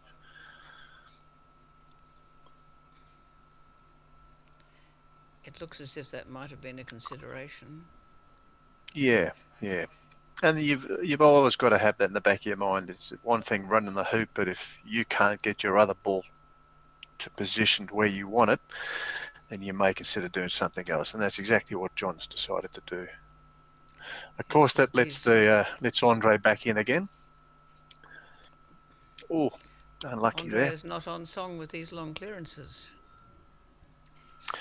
No, and they're never easy, are they? Those 15+ yard clearances. It's a big court. You can't necessarily see quite how big it is when you're having these close-up shots, but it's the size of 2 tennis courts. So the accuracy you need to go from the side to the middle is quite significant.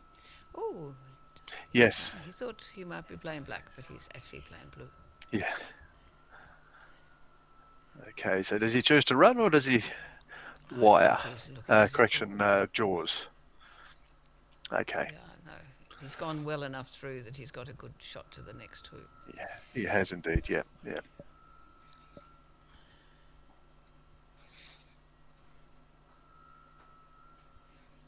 Andre goes up.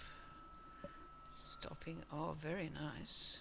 Curving over a little. Yes. Oh, curving over too far. Almost perfect. Almost, yeah. The players are just having a quick discussion about how much that ball curved.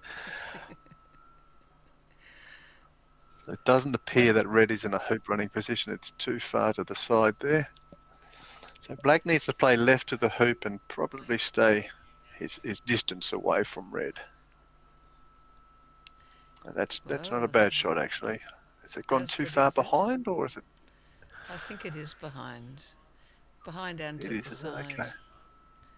Right. Oh, it has gone behind a fair bit too, hasn't it? Red might be able to run. Yeah, I was just thinking that. So red and yellow are in a very strong spot here. Blue's decided to stay a little deeper. I'm not sure if red can run that, but I think Andre can certainly put that in the jaws, I would say. So it's a little hard to see, or is he just going to hide from black? I think he's blocking blue. He may be hidden from black. Yeah, it looks like he could be doing two things there, couldn't he? Trying to hide from black and blocking blue. You're right there, Kate.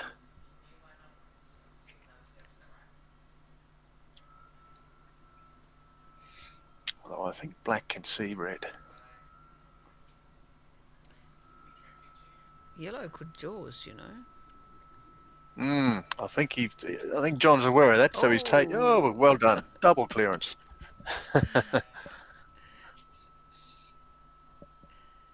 Well done, John. That was a good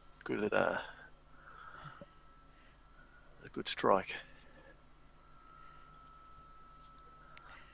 That little conversation with them about the curve on the lawn. One of the nice things about croquet is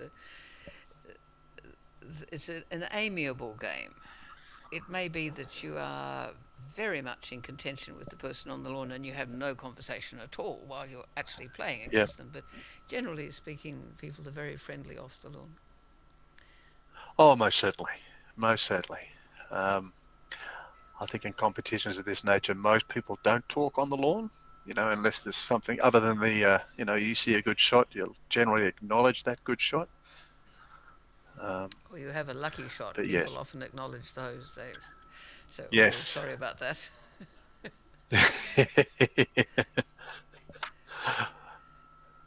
No, he's going to burst it out, do you think? I think so. Oh, no. No? I think he can still see. Burst it out. Yeah, still see blue with yellow there. So So what John would Black needs do? to take that red away. I'd be taking that red away. That's the danger ball.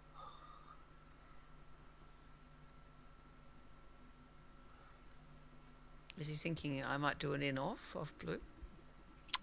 I'm not sure if he can get that in off there, Kate, but that could certainly be an option as well. Oh, he's definitely gone with clearance. Yeah, that's clearance. the better the move. And just accept that yellow's going to take blue away. Yeah, start again. Yep.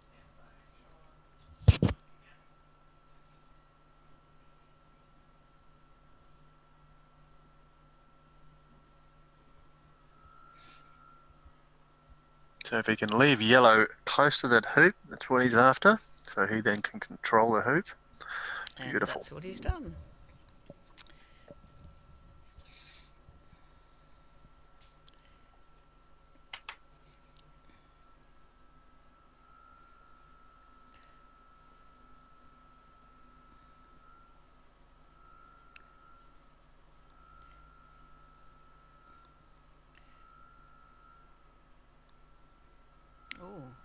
So quite a difference in style between the two players. You'll note that Andre likes to cast. He's just proved me wrong with that shot. But he did the one before. He did, yeah. Yeah, generally there's a few casts and then he places the mallet down and then strikes the ball, whereas John sort of stands over it, puts the mallet out, and then goes straight into his shot. Looks as if he was going So for John the hoop. attempting to put it in the jaws there, I think. Always tricky on that sort of angle. And it looks like Andre is going to... Yes.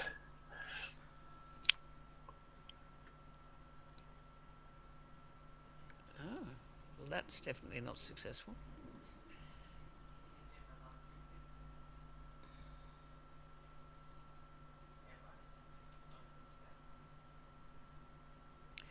He can't run the hoop from there. Yeah. I don't believe. I think it's touching the leg. Yeah, it looks like he's resting on the leg, doesn't it? So you can't have the mallet and the ball and the hoop all in contact at the same time. So you have to hit away from the leg. That's correct. That's called a crush. Yeah. All right, so he'll probably just take that blue ball away and get in a nice position where he's potentially is in a position to. What's red done? Is it drifted on behind? Like it's gone up the behind. It has to. So black will take yellow away, and hopefully he'll kick it out a little bit. And oh, that's nice. That's very nice. Very nice shot. Mm. That's one of those shots you were talking before about the dangers of a double tap. There was a risk of that, and there is a risk of that if red should try and clear black, because they're very close to each other, I think. So if you hit two balls and oh no, not that close. Ah, it's the foreshortening. So yellow comes across, trying to hit black but failing, going well out of play. Yeah, it was interesting. I would have thought Andre would have just put yellow in a position to run there and leave red to I think red can see black. We had a shot of it before. It seemed quite clear. Yeah, so although there is a chance that leg See can on the interfere, but there's we'll this, see.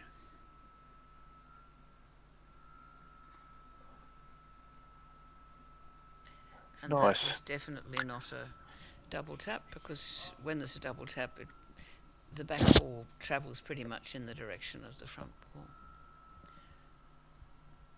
And those two balls were very much at an angle.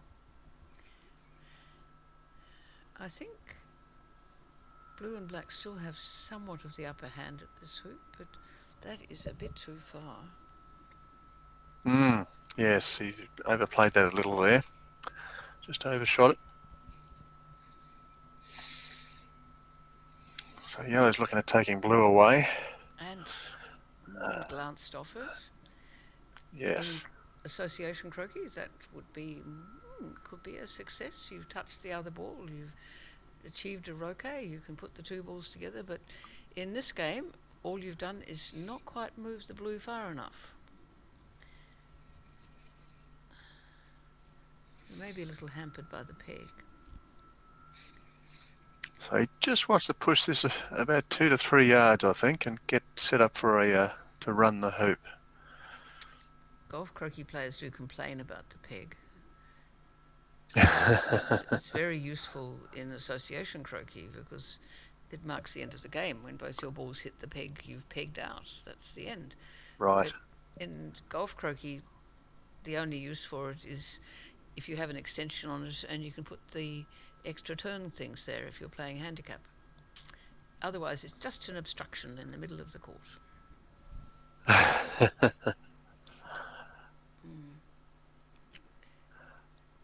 And it's quite amazing how often those balls are drawn to the peg when you're going from hoop 5 to 6 or 11 to 12. How often your ball manages to find the peg, even though you aim nowhere near it. Looking at it, want to avoid that, and of course, the more you look at it, the more likely you are to hit it. You're spot on, Kate.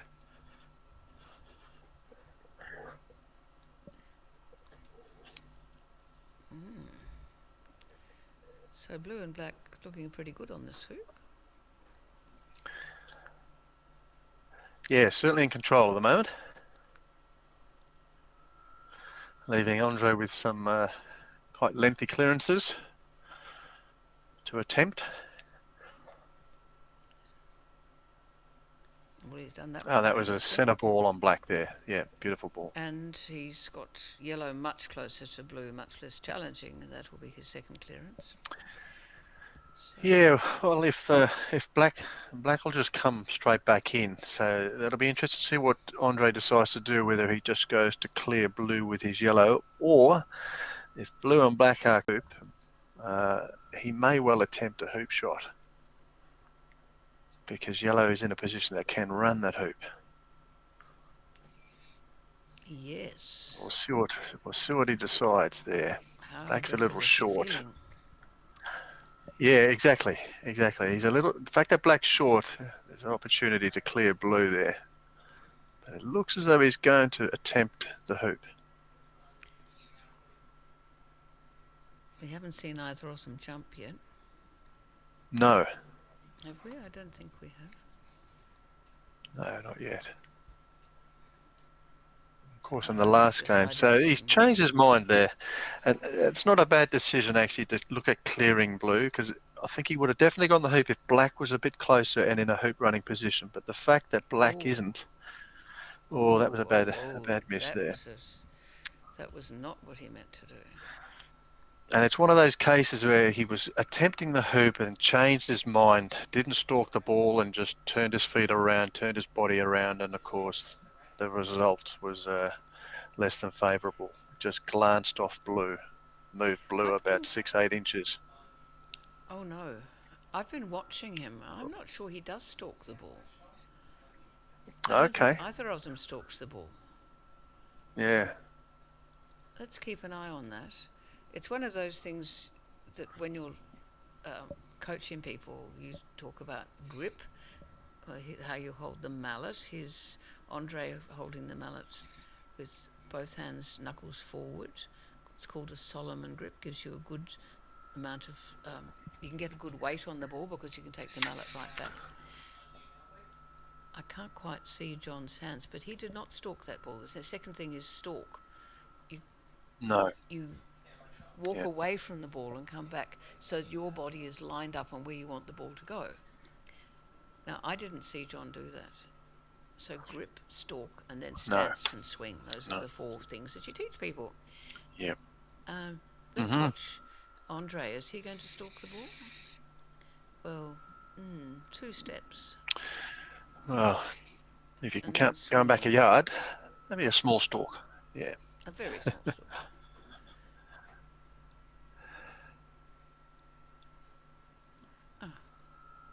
In the way of his own ball.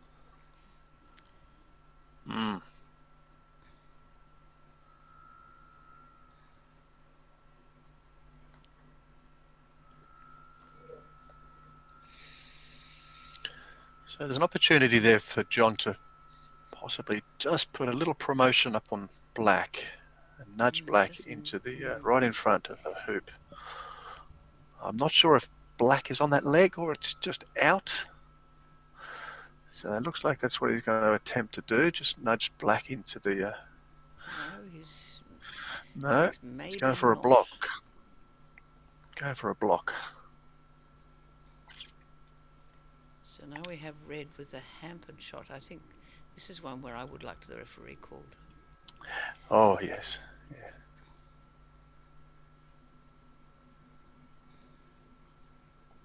That was very careful. So now black.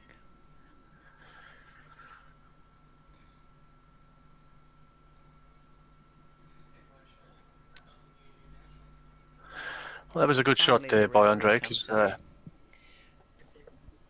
black can't clear red, I wouldn't think, from that angle. Yes, and I think Andre does have a jump. I think he does. Yes, yeah, he put himself in.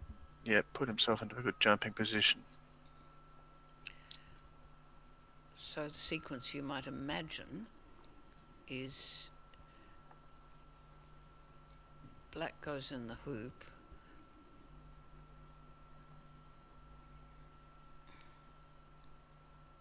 Yeah, yellow to clear blue, and red probably to jump. Yeah. So John's having a good hard look at this, thinking things through. He's got to be careful he doesn't bevel. Or double tap. Well, it's probably more a crush, I think, at the moment. Isn't it? Ah, okay. So There you go. So he's put it in the jaws. Yeah. So that was a clean So shot. yellow will take. Yeah. Yellow will take blue away, and then we're left for a nice tidy jump. So that was John Vandertout coming on with the markers. Tournament referee, I think. He's the coordinator golf croquet refereeing, as well as a senior coach. He's a man with many hats and many skills.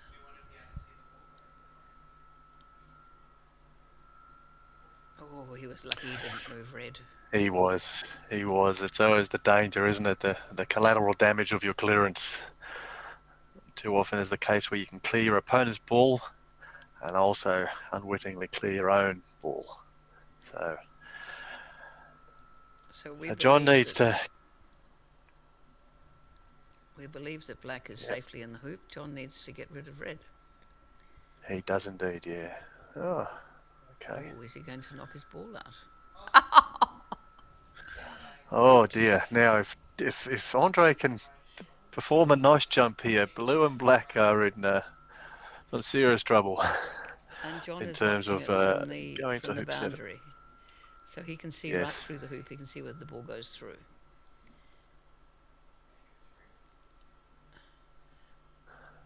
And okay, so John was quite fortunate there that he's managed to knock blue away and even black to a degree. So black can get over to 7. I'm not sure if he can get in front of the hoop. Yes, I think a nice little jump there by Andre. The black ball was sent backwards by the jump, and the blue ball had come from the other side and couldn't run. That's a very nice ball. It is a nice ball, yeah. Not intimidated by just having lost the hoop and gone to 3-all where he was in the lead. He's done a good placement. He should be feeling pleased with himself. And a nice approach there by Andre, keeping his social distancing from black.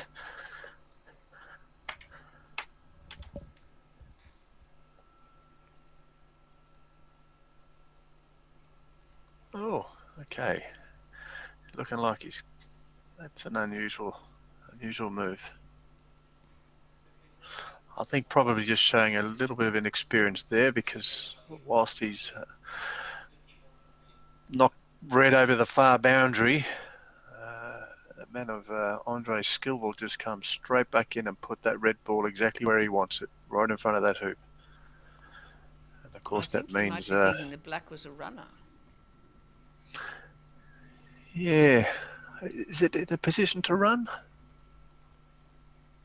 Yes, it is indeed, it is, yeah. So he didn't want red to clear it. Yeah, I didn't actually think black could run, looking at the initial move, No, but and he didn't. Oh dear. unlucky. It did look as if he could, though. Yeah, upon first glance I didn't think it could, but He you're sat right, in that the had hoop the and then opportunity jumped to run. out again. Yeah. Sat in the hoop and then jumped out again. That's a nice ball. Lovely ball. So experience shows here, perhaps. Yeah, that was a very nice hoop, and a good run up to hoop 8 as well. He's more than halfway up to hoop 8. Oh, Unlucky there by John. that hoop with the blue top, hoop 1 as hoop 8 on the way back. So you orient yourself by this hoop. Oh, and around it goes. Yes, that was quite a big curve, wasn't it?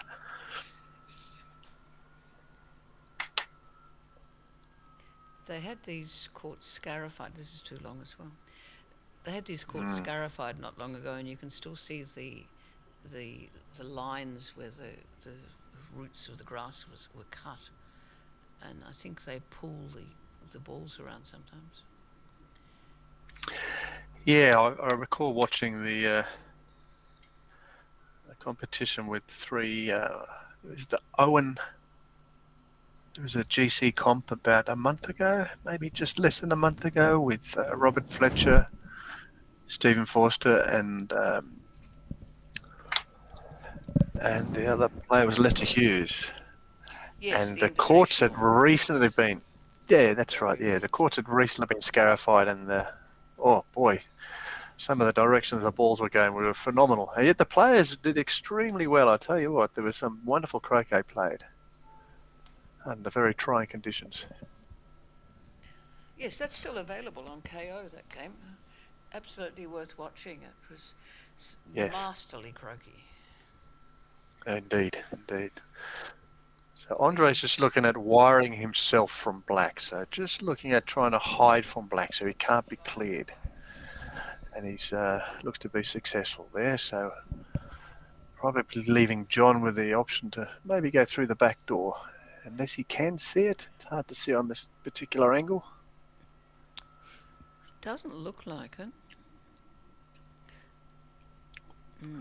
No, so I think he was attempting to try and come in through the back of hoop 8 there, just to run through and then effectively block red on the hoop. Though just having seen Andre jump, perhaps not such a laid outcome. Yeah. Well, I think if it had ran nicely, it could have not only blocked red on the hoop, but potentially stopped Andre from jumping if it ran up if it had got close enough. But it's always a hard shot to try and attempt. Oh, unlucky there, John. Going to clear red away.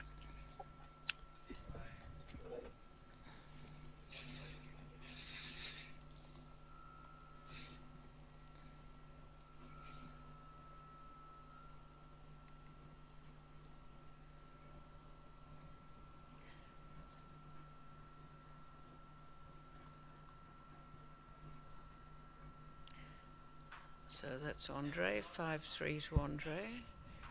Andre taking charge of this game, really. Yes, he's been in control the last couple of hoops, hasn't he, with his ball positioning and just in control of this game so far. So nice commanding lead of 5-3. Going over to the ninth hoop. A little bit short there from John.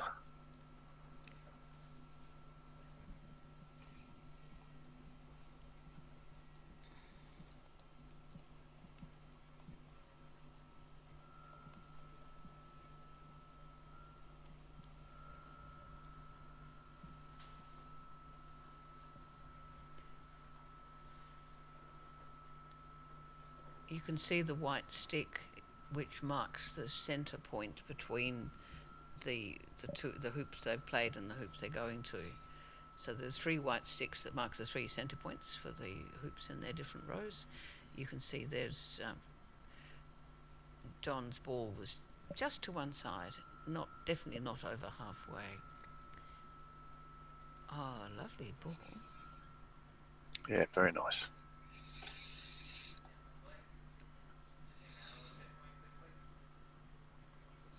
That looks as if it was an attempt to block. Yeah.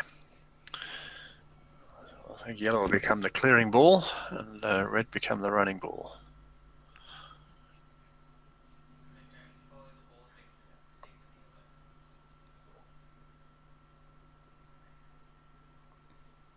So well away.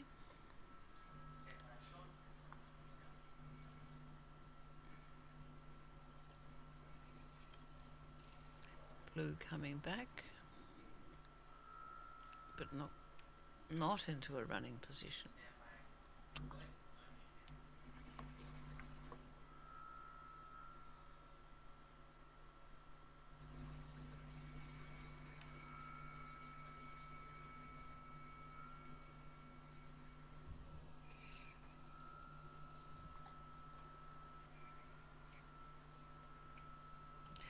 So, Kevin, you'll be leaving soon. Thank you very much for your contribution to this Coventry.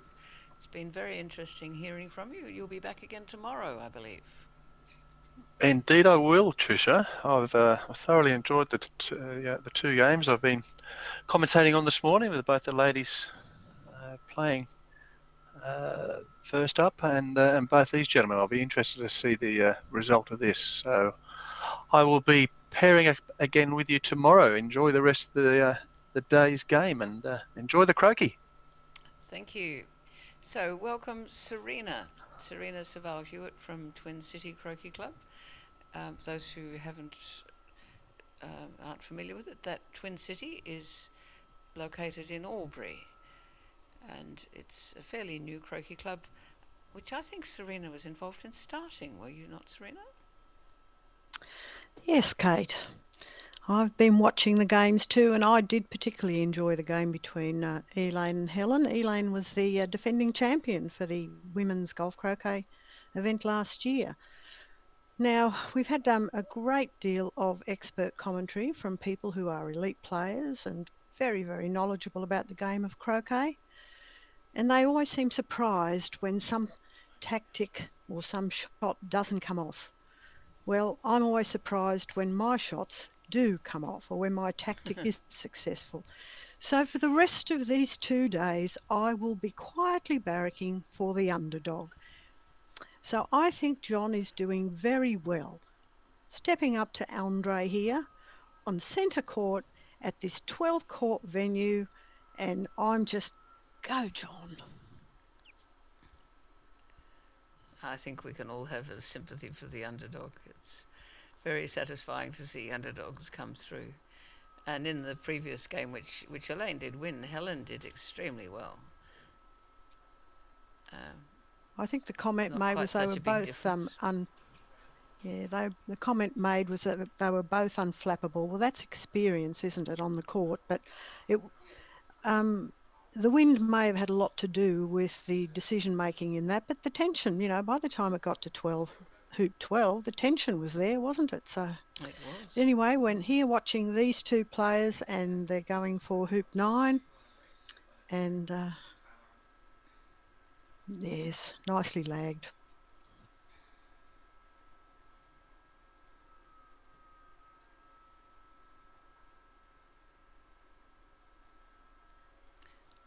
John's considering his options here. What do you think his options are, Serena? Well, the red's a long way away, but can he see yellow to clear it? Or is he going to leave black to clear? Oh, is that something where he's managed to do two things at once? He's put himself closer to the yellow so he can make sure that he does clear it away a good distance, and he possibly has also blocked the path of red to hoop 9. I think he might be putting black in a place where he can run the hoop. Well, I think this inset is brilliant. This close view of these balls is just wonderful, isn't it? Mm-hmm. So very important There's for Andre red to casting. clear black. Mm. The more serious it is, the more often Andre casts. And Oh, he's done that. yes. Did it go through the hoop? Can we have a replay of that? Just going back to get a replay, I think. Oh, winding around.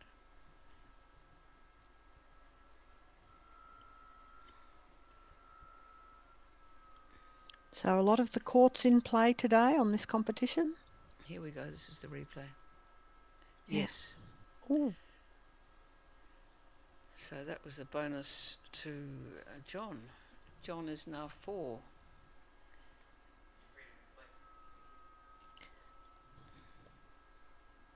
well, he's keeping his nerves under control, isn't he? He's doing well. There he is putting the clip on the hoop.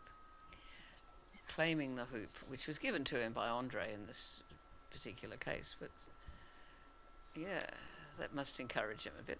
He lined it up perfectly as a block and it went straight through when Andre hit it.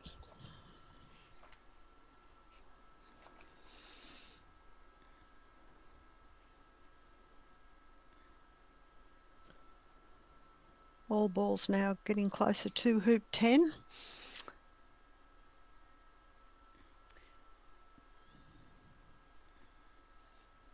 Black to play. John considering his options again.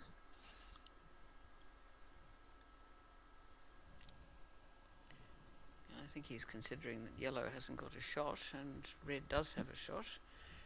Blue is not badly placed. Oh, So we'll take the danger ball away from the field of play.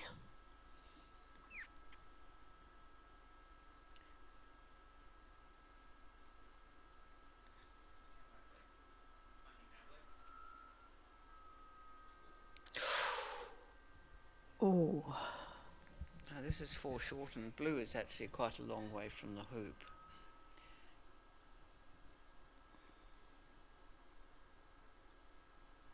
And was too far for too much. well, asking Kate, too that's much of something. John. We have That's all something done I this. always say, Kate. If there's a gap, I'll find it.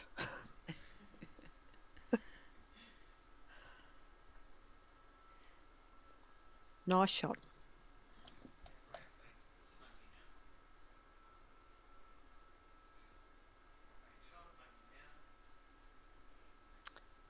And so was that.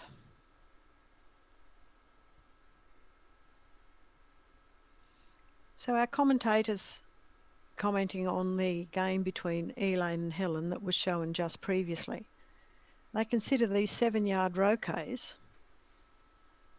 bread and butter for those players, but for me this would be a roam or bust shot.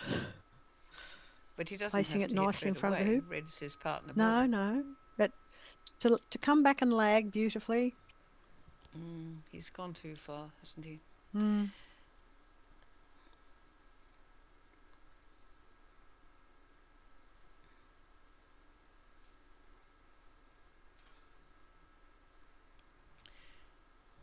No, I think he might have touched it.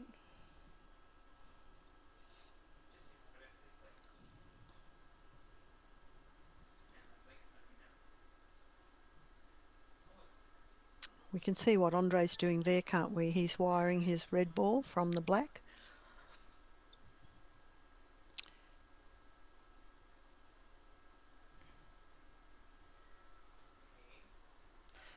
Doesn't look as if he's quite succeeded. No, the camera angle does seem that it's still visible to black.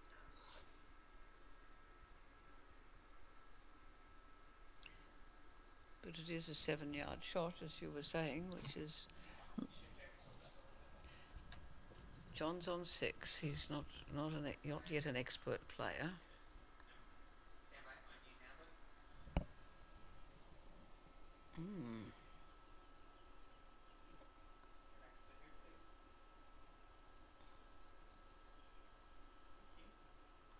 Now, will yellow promote red, do you think? So that red's I in more think of a yellow running is position. aiming to. I think yellow is aiming to clear black. Yeah, and you're right. Well, I'll put a tick somewhere for that, Kate. Yeah, so they bring wonderful skills to these games, don't they? Eye-hand They do. coordination, the ability to make a decision quite quickly. Oh, Oh, well, what that do we call improves this shot, Kate? It's an in off. We're expecting red will hit the edge of blue and go into the hoop off blue. And it's done exactly that. Not Hasn't quite scored sure the that it's hoop through yet. yet. No, I don't think it is. And black is behind. Black could hit it out. It's a difficult shot. It's a big angle. Those pesky legs of the hoops do get in the way for these shots, don't they? Ah, yes. Nearly. Good try.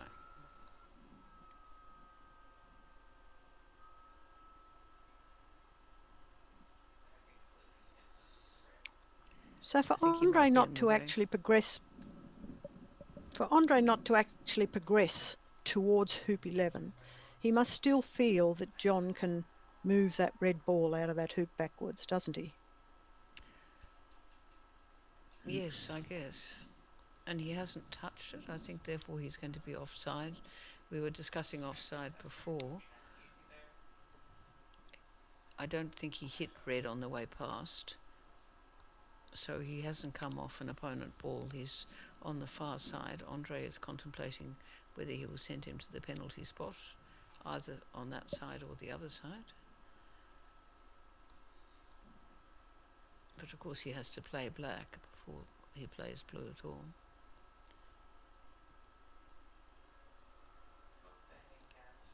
I think this is a conversation about blue being offside.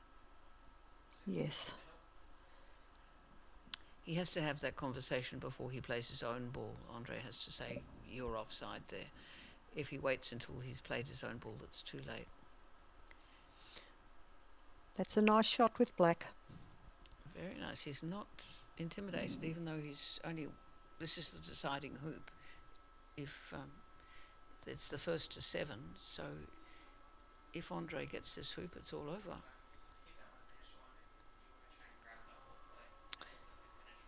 Yes, he was directed, but just to that penalty spot. He doesn't have to do the long walk over to the other side.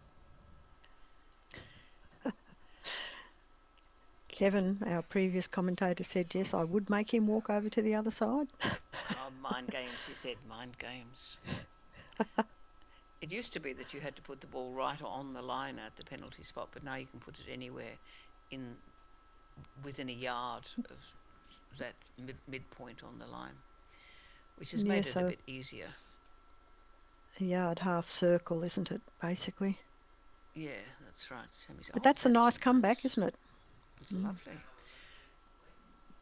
As I was saying on the previous game, a lot of players spend time practicing these shots to the hoop from the penalty spots. They go around.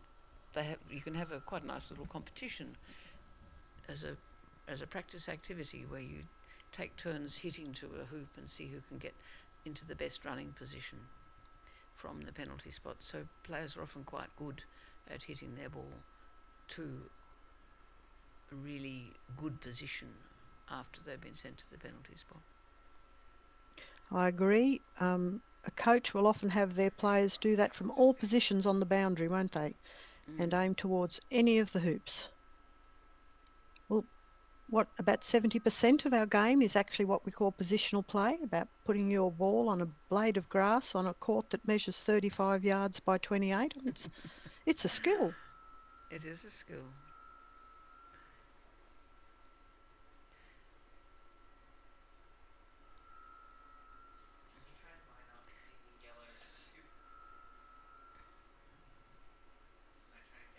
Andre would know this is the deciding hoop. Oh, he would. Is he going He's for got the no clips hoop? left in his pocket. Yeah. He's had 6 clips. They're all on the hoop. That's a terrific camera angle. Ooh.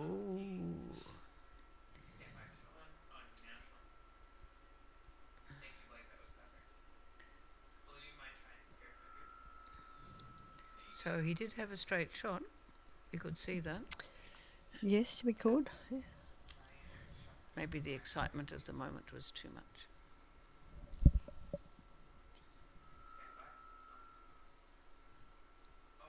Oh, he's got the hoop. And the game continues. As you say, he's not in the Excellent. least bit intimidated by playing somebody that's played so many more games than him, particularly at this venue.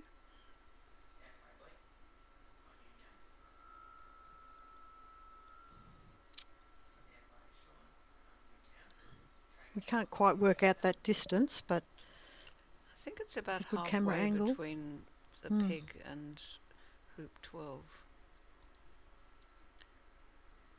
This one has gone beyond hoop 12, so not at all what he wanted. no.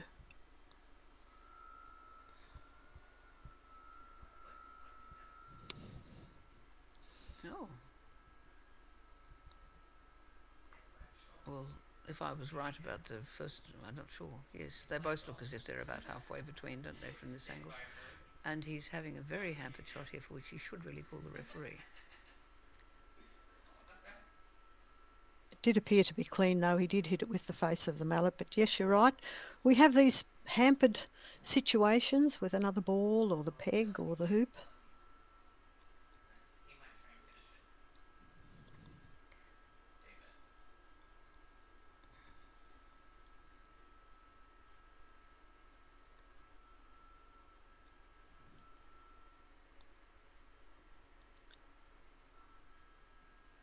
And Wow. he's won.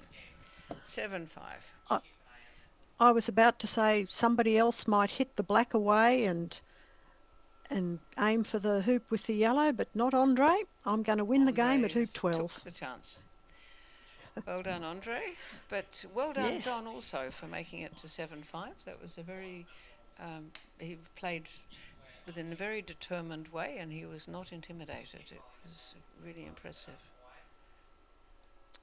Yes, quietly barracking for the underdog me here. This is a big stage and a lot of them probably haven't played at Cairnlea before. Yes. I know that all Yes, his John's club from mates were, Mornington. It's a bit of a distance. and his club Cairnlea mates were being- cheering him on. Now, I think we're going to go across to court 1, where I think Elaine Coverdale Julie is Beasley? playing Julie Beasley. They are the top 2 seeds in this competition, and it looks as if they're well round their game. They've got to hoop 10. I can't at this stage see where the clips are. See if we can Kate, I find think that out. they're on hoop 13 if you look at the score. Oh, So well done to hang both on. of them. That can't be right. That was from... No, that can't be right. It must be the previous one, yes. That was the previous one. It's Julie Beasley. We'll sort that out. Again, 2 very experienced players, quite used to this atmosphere. Yes. I'll just see if I can pick up the score.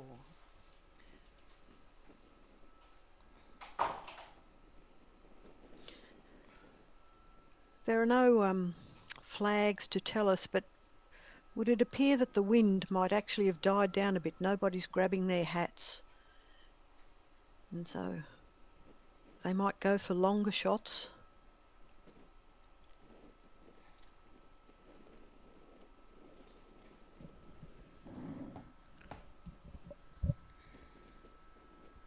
Oh, cleared away, yes.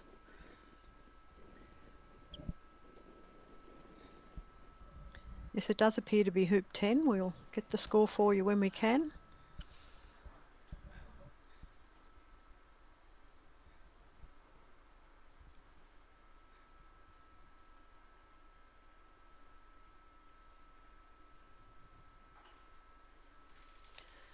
So we have red and yellow in front of the hoop. Now I call that a dominant position in front of the hoop. It looks pretty dominant to me, Serena.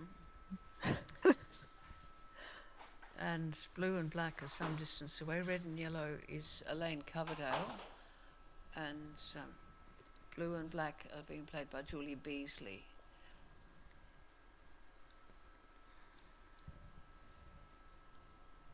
They'll be both long clearances. I can see why Julie's having a think about this. You would think that yellow might, being right in front of the hoop, she might wish to clear yellow, even though it may be some distance out. That's the foreshortening. We can't see quite how far it is away. She was trying to clear it. Julie's from Warrigal Croquet Club. She plays off a handicap of 2, which is, from where I am, extremely impressive. And we have a score. It's 5-4 to Elaine. And perhaps 6-4 shortly.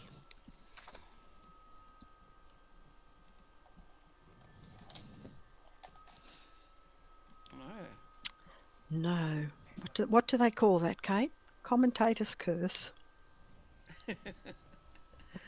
Well, that was you that did that, Serena. Oh, no.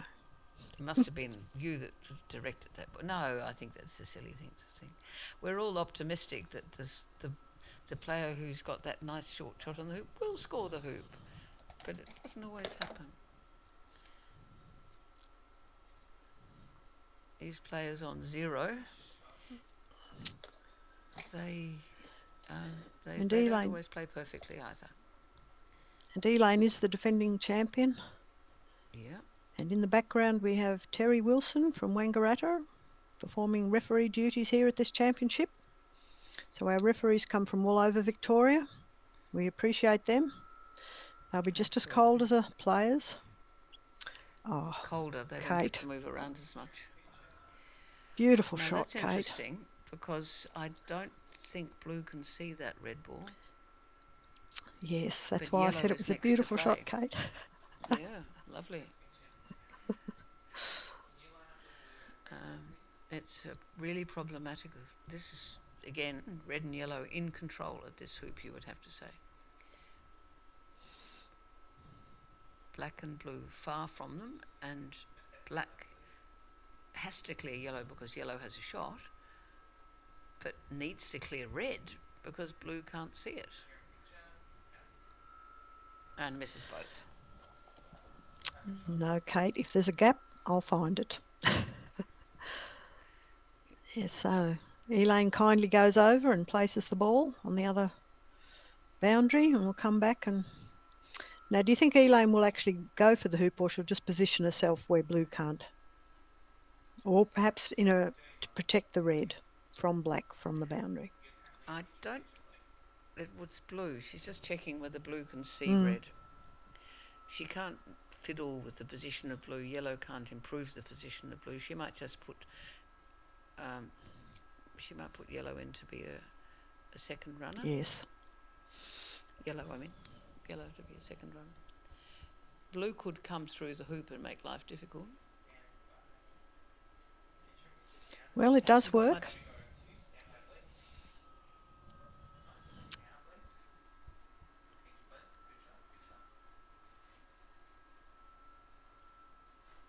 Great camera angle.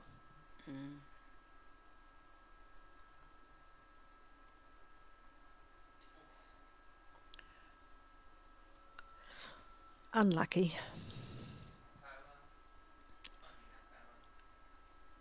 Sometimes you're left with an option that's the only one, isn't it, Kate, or the only one you feel you can make. Just to be careful not to touch yellow here. She had her trousers flapping at yellow. Plenty of distance by the look of this camera angle. Yeah. And she's run the hoop. So that goes to 6-4 for Elaine.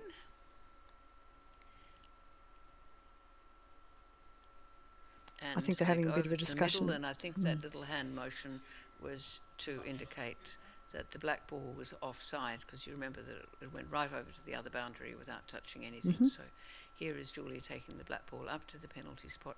And again, she hasn't been given the long walk. She's been given the short walk to go to the nearer penalty spot, because they're going to the middle. It doesn't make much difference.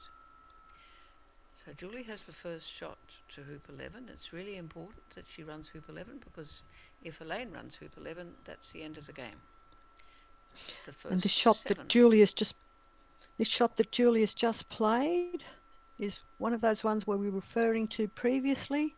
They practice all the time, from any position on the boundary to position on the court. Very nice shot by Elaine, lined up perfectly in front of the hoop, as you can see from that shot. Very pretty. Well, I stated when I came online to do a bit of commentary for this that I would be barracking for the underdog, but neither of these women are that. They're both elite players in our state squad. If you were going to say there was an underdog, I guess it would be the Julie, who's not the defending champion, eh? They're positioning balls really nicely, Kate. They are. It's a pleasure to watch them, isn't it?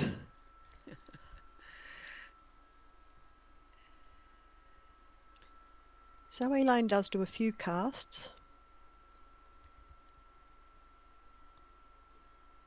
Wow.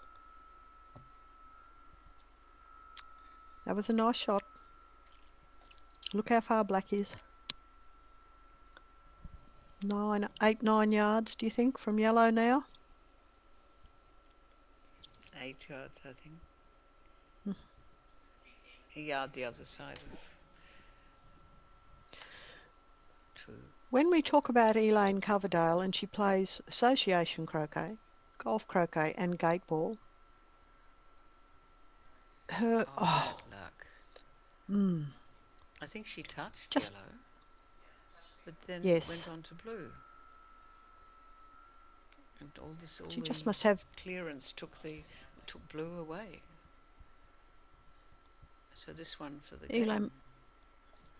Elaine must just have terrific eye-hand coordination and a confidence in her shot. And why not? Goes. There she She's goes. won 7-4. Well done.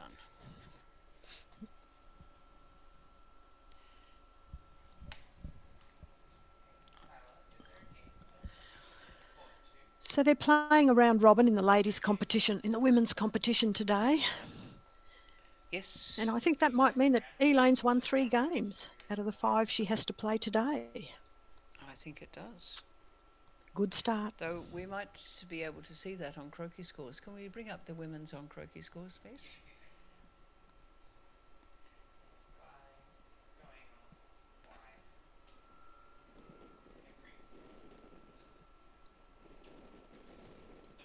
Croquet scores might just not be quite up to date, but we do know that Elaine has beaten Helen Gammon, Anne Nicol, and now Julie Beasley. So a very good start for Elaine. And Julie, I think, she and Julie are the 2 top seeds.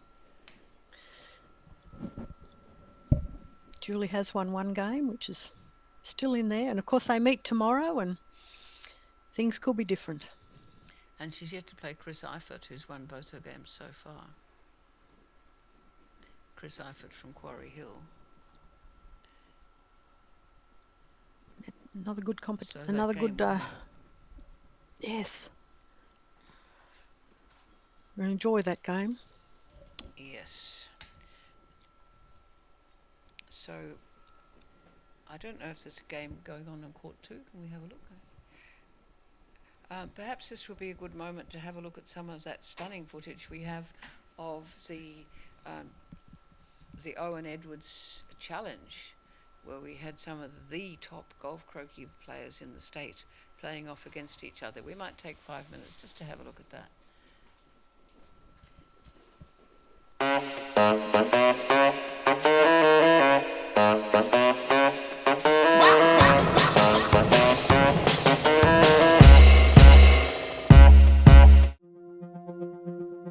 The two players out there at the moment are Lester Hughes and Stephen Forster. He must be very confident that he can clear that blue. Oh, what a shot! That's incredible. You've got to really make sure that you're not stymied for hoop 13. 13. Oh, and Lester goes stunning through. shot. The first game is won by Lester Hughes. Stephen now taking out the red beautifully. Great shot and dispatching it nicely. Very, very smooth and effective. Yeah, look, I can't see how much he can see it black. Is he going to trickle? Yeah, nice shot. We're coming from the non-playing side, so we'll just see whether what black is going to do here. Side style jump, maybe. Oh, Oh, shot. Great. The front of hoop 6. And now Lester just puts in yet another intimidating runner ball. Well done, Lester. So, saying I'm going to hit the yellow away with the black ball on the next shot after this. Okay, a lot riding on this stroke. Greg, about 9 yards away. Got to hit the yellow.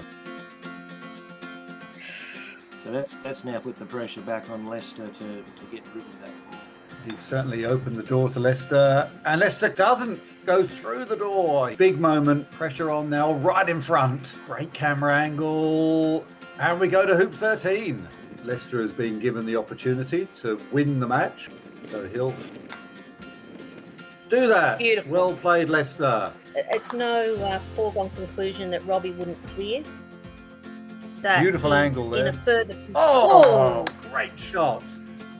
Wherever Absolutely. Stephen puts this ball, the black will be able to clear it. That's a brilliant, brilliant camera angle. Oh, let's look at this. Wow. So, well, Oh, great shot. There we go. Through again. Jump shot, I think. Steve chosen to jump. Oh, yes. yes. What a hoop. Spectacular. What a hoop. Over the yellow 3, and 4, bouncing in through. and tickling it up nice and gently. oh, it looks like he's just coming out a little bit. Oh no, he's just had a little snickerdoodle on it. But Lester now looking to clear the red by the looks of things, which he does very nicely. Big kick with the black ball, but the red slides off. Oh That's just- my goodness. And Robbie has answered the question, 5-0. Oh, Lester, Ooh. bad luck. And what percentage would you give him here, Greg? More than 50%? Didn't even touch the side. But wait, there's more. Didn't even touch them. Oh my goodness. What a camera angle. It's fantastic, isn't it? It's not going to get the blue. It's not going to get the hoop. Oh, wow, Steve-o. this is momentous. Because it's so obvious. So, side style 7-5. Yay! That is fantastic. Ooh, and the red almost sneaking in. So Lester can influence Robert's choice, I think. I mean, to anybody that doesn't play croquet and looks at that and thinks, oh, that looks easy, I can assure you that's not easy. Okay, I'd say he was blocked. Yep. Concentration 100%. Oh, no! Turns away again. Well, it's a chance to turn it around here because black can stay. Yeah. Not bad. It's still in the vicinity. Looks like it. Shoots. He makes Yeah, the it! others What a were way to win the obviously- championship! Oh my word! Well played. What a fantastic competition and a fantastic spectacle of croquet for the weekend.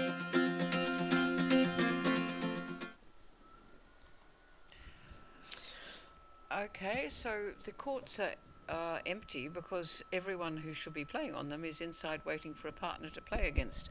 I'm thinking we might have a look at how the games are going on croquet scores. We had a look just before at the women. Let's have a look at Block A in the men. I did enjoy the highlights though, Kate. Weren't they impressive? That was a I could wonderful watch that weekend, over and over again. and you can watch it again on the replays from KO Freebies. It's just, and I hope that we have some highlights from the Association Croquet Championships that were held here at this venue last weekend. I still think those 4 shots from Ken Ball should go around the world.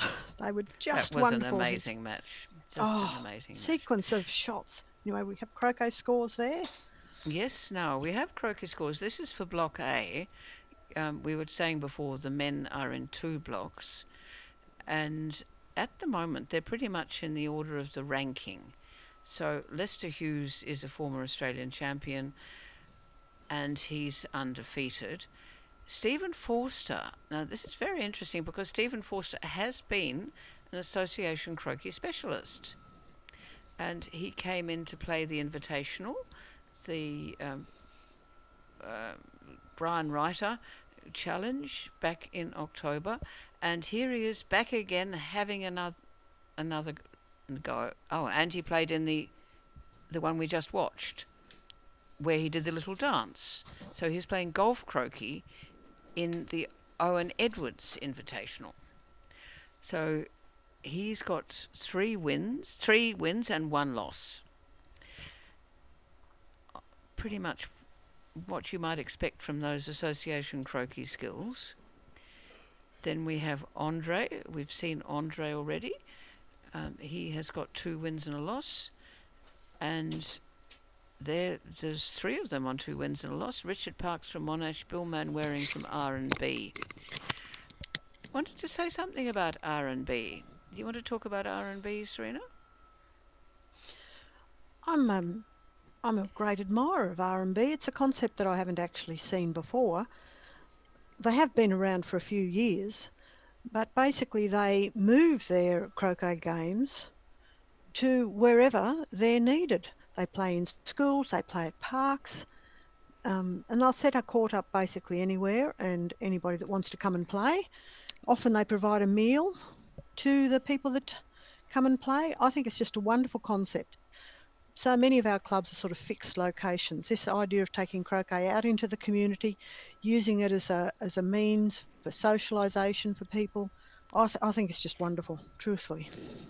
So they've got the hoops and the balls and the mallets all in the boot of the car. So have croquet will travel. They've been to the Lord Mayor's camp at the end of the Mornington Peninsula and spent 2 days playing croquet with the kids there.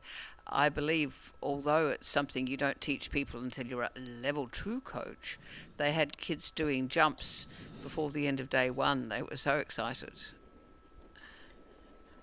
Often too, they may start playing croquet that way, but then they become interested in the game and then they want to join the club, don't they? We hope so. We do hope so. And here we have Block B, headed by Chaz Quinn, though the top seed would be Kevin Beard from Yarrawonga.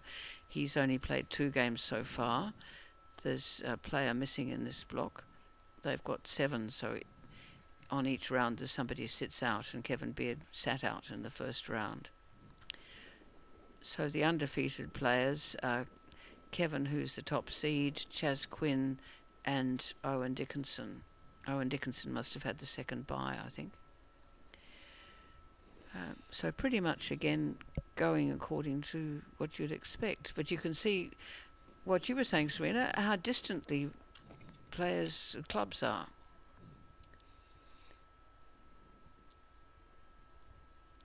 Sorry, Kate, I didn't quite understand the question there. I was just thinking we have 2 players who belong to Yarrawonga up on the Murray. Someone from Sale, someone from Monash, 2 players from Monash, and Tom Lacey from Wonthaggi. So there are clubs right around Victoria, which you would know being the Secretary of Croquet Victoria. And what's wonderful is that now that the COVID restrictions have eased slightly, people are coming in from the regions to play at our headquarters here. So that's it's terrific. As I said, I'm here for the underdog. I'm always surprised when something works for me. So anyway, so we're still waiting, are we, for people to come off the court? So we've got two So they players can who start should be their ready next to go, match. but one of them's gone to buy his lunch. So, hoping they'll come on the court soon. No, what I was thinking was that if somebody sees this and they think that looks like quite a fun game to try, most of Victoria you would have a club that you could find that would be pretty nearby to go to. We do have 88 clubs at the moment, but that's, I think, a little bit misleading. We have 88 affiliate clubs that are affiliated with Croquet Victoria, but there are opportunities to play croquet in areas and with pockets of people at bowling clubs, clubs that are not affiliated, at lifestyle villages. I think there's lots of places that people can actually play croquet. Yes, and there's a site online where you can find a map of where all the croquet clubs in Victoria. If you go to the Croquet Victoria website, croquetvic.asnfanelli.au, there's a map. You can click on the map and find your nearest croquet club. And of course you don't have to join a club to play. You can just go along. Most clubs would welcome you to come and have a go. You pay a green fee, which might be $5. It's usually $5, and they will lend you the equipment. The court will be set up. They'll find you a partner and someone to coach you, and you're away. $5 for a morning's croquet, and you'll be welcome to afternoon tea. It's a very sociable game. It's not expensive. No, it's not expensive. No. The thing too is that most clubs have a stock of used mallets, don't they, that have either been donated or refurbished somewhere along the timeline of the club's existence. The mallets that we see the players that are using today, they can actually go up to what, $1,500? Do you think, to purchase one? But that's at the top end, top isn't of the it, line. Kate? Yes, most of them would be under $1,000. But most clubs have a stock of used mallets. Go along. Robert Fletcher is still playing with a mallet that would have cost him less than $200. He's been playing with it for the last 14. He's had it for 14 years. He's gone back to it after a bit of time with a personalised mallet. I think he might have made it himself. He was setting up a workshop. He is the world #1 in association croquet. He is Australian #1. He's just won the Australian Golf Croquet Championship, and he is playing with the mallet that you could buy for less than $200. So, yeah, it doesn't require much of you. Well, Robert Fletcher is the first name on the Owen Edwards Golf Croquet Challenge and the Brian Reiter Association Croquet Challenge trophies. He's won both of them earlier. He did. Earlier this year. Yeah. And a wonderful player. If you want to see how association croquet is played, just have a look for Robert Fletcher and World's Fastest Triple Peel on YouTube. And you will see how the really good players can zip around the hoops and put their own ball and their partner ball through 15 hoops in less than 5 minutes. Truly amazing. I think too this is one of the differences between joining a golf club and joining a croquet club. If I were to join a golf club, I'd have to buy my own golf balls. Yes. But the croquet balls are made in Australia to world standard, to competition standard, and the club provides them. We do have a lot of croquet clubs that actually coexist with bowls and tennis clubs. Some play in a separate area of the club, and some play on the tennis courts or on the bowls courts. With urban green space at a premium sometimes these days, we have to multitask and have multiple sports playing on the same green surface. We are seeing now, though, that artificial surfaces are being considered around Australia for croquet courts. I don't think that the decision or the that they've been looked at for long enough to decide whether that's the way to go, but most of us still prefer to play on natural turf. We've got 12 courts here of natural turf at the Victorian Croquet Centre. And it's looking very quiet at the moment. We're going to have a couple of players come out in just a minute. On court 2, we're going to have Chaz Quinn, another member from Yarrawonga, and Tony Pye from Geelong. So they're about to hit off, I believe. But well, just I'm before we going go to to enjoy that, that. and remembering what you said about bowls clubs, croquet is a bit like bowls. It's except usually perhaps without the bar, but we're very good at morning and afternoon tea. Very sociable sport, croquet. If you Well, look at croquet on Facebook, you will find quite a lot of appreciation of the quality of the morning teas. Well, Chaz Quinn, as you said, from Yarrawonga, and he plays off a handicap of 1. And Tony Pye's from Eastern Park, and he plays off a handicap of 2. So this is expected to be a close match. We'll look forward to commentating on this. Now, that's not... but it does look like Owen Dickinson. It does look like Owen Dickinson, though. We do know it's not Tony Pye. I think maybe it's Owen Dickinson. Owen Dickinson, not Tony Pye. So yes. Owen Dickinson is on blue and black. And Chaz Quinn, that is Chaz Quinn, is on red and yellow. And Owen they're Dickinson's just from the hitting off Essendon. from Essendon.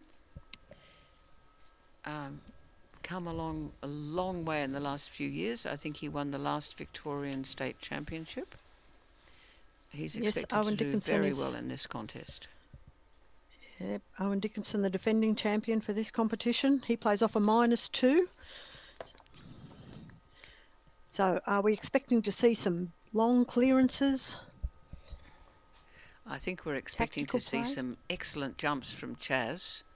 He used to be a jump specialist. He was a member at Brunswick, which was my club, and he was the man who did the jumps. But he's also a very bold player, very, very fun to watch. We actually saw Chaz Quinn assisting Croquet Victoria last week when he officiated as a referee at the Association Croquet Championships. Loves his croquet.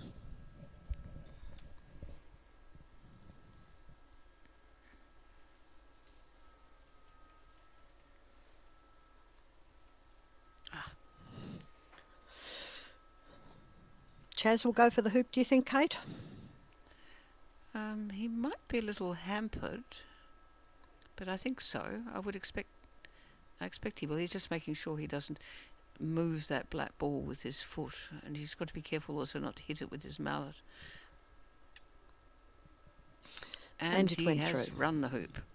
There he is putting the clip on the hoop. He's playing the red ball, but he's using a yellow clip to signify that the red and yellow side is the one that's run that hoop. So now we all go up to hoop 2.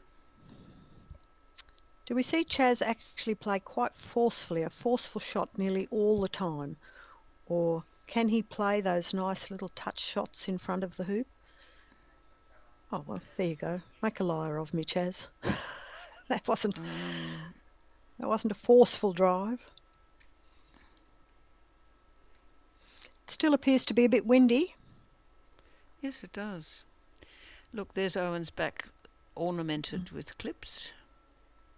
Chaz keeps his clips in his pocket, but Owen pins them to the back of his jacket so you can see how many he's got left.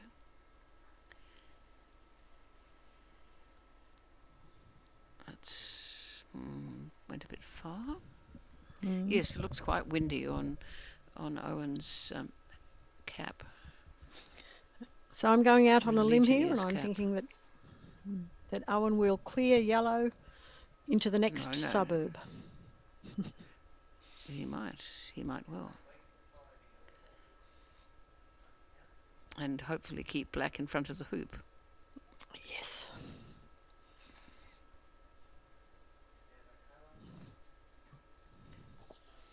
But Chaz is from your region, Serena, so you would be barracking for Chaz, would you not? Oh, yes, I would be, Kate.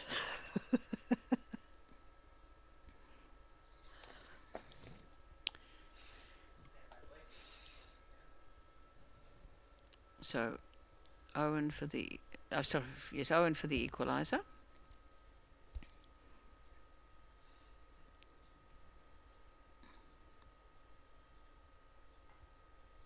Yes. And through it goes.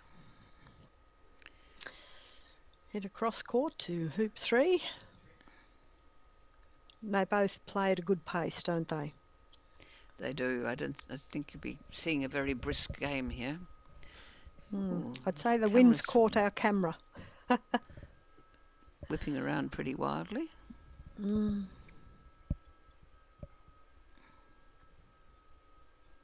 Chaz does cast a few times over the ball.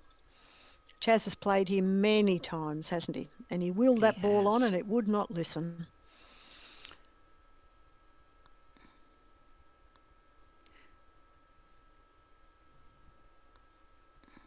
So I guess that was a stalk, that's three steps towards the ball, eyeing off the direction he wanted it to go in.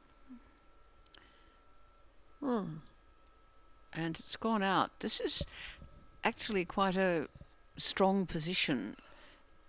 If you have a player who's confident about his hoop scoring capacity from the boundary, the good thing about being on the boundary is you cannot be hit away because your ball is really out of play until you play it.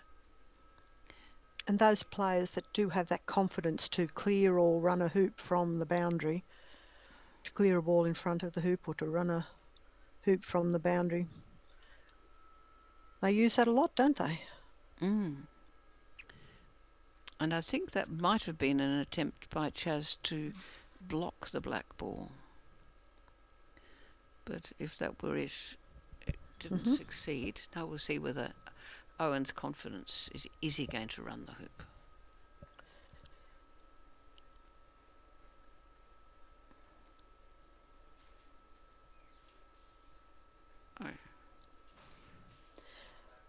Well, the wind does appear to be quite strong.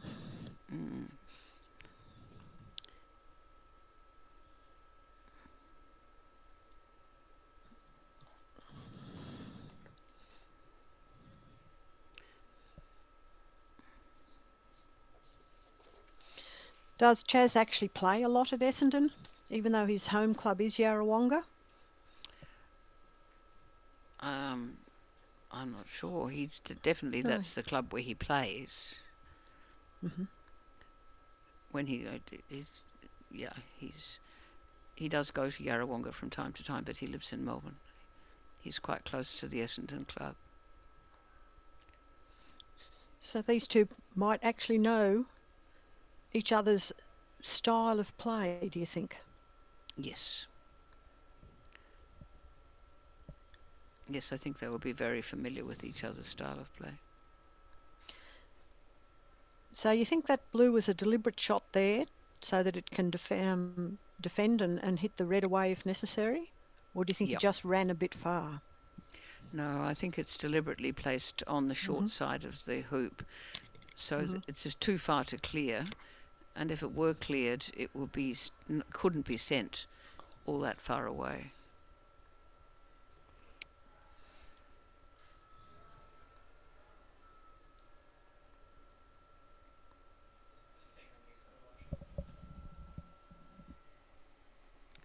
And that was a very good clearance on yellow. Very nice clearance, very nice clearance. Chaz sprints around the court at a pace about 14 times faster than me.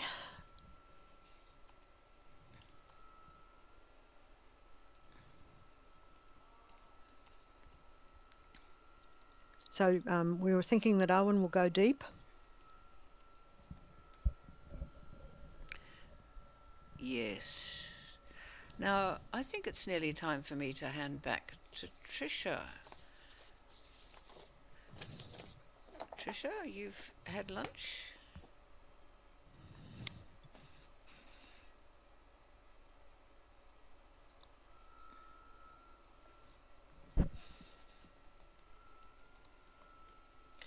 think Owen's going for dominant position, so he'll end up with 2 of his balls in front of the hoop.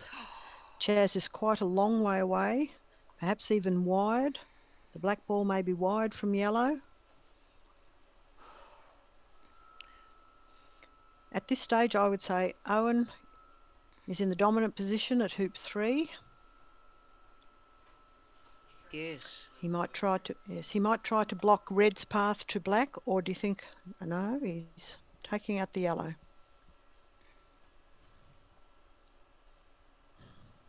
One of the interesting things about the way Owen hits the ball is that he always grounds the mallet directly after he's hit. He doesn't ever have a follow through. Do you honestly think that it hampers him in any way? He can hit across the court. I'm just it doesn't saying seem it's to very take any distinctive. power. Very distinctive. He doesn't lose any power in his shots or anything, does he, by doing that? Well, he must get it from We all have somewhere, an not from individual the style, follow-through. don't we? Yeah. Yeah. It's distinctive. No, but other people don't do it.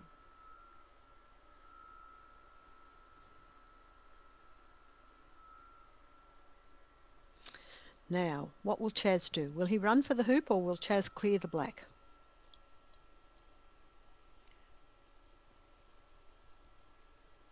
Clear the black. Almost both. Unfortunately, his yellow came to the wrong side of the hoop. And didn't go through the hoop. No, it didn't go through.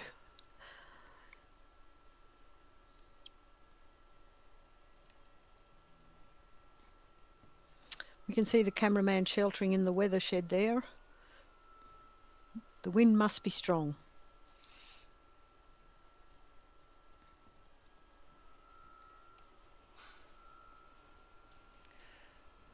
So I'm going to hand over to Tricia, who's come back. I'll be back again at 2 o'clock to talk with you, Tricia. Thank you very much for your company, Serena, and we will talk again later. Yes, I think you and I will be together again tomorrow, won't we, Kate? So, Tricia, Absolutely. Tricia, you know both of these players. Would you describe them as big hitters?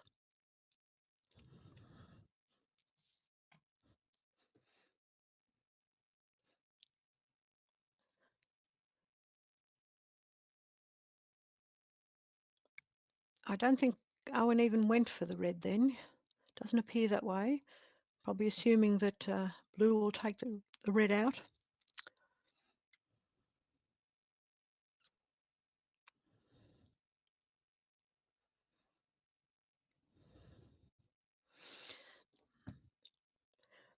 Now, would Owen be going for the hoop here, because he's actually hampered on a shot on red, because the black ball there would interfere with his backstroke? Okay, red to go. We'll see if Chaz can make this hoop.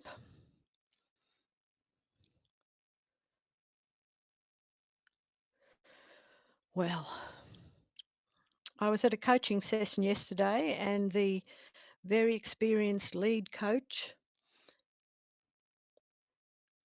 said, never rely on your opponent making a mistake.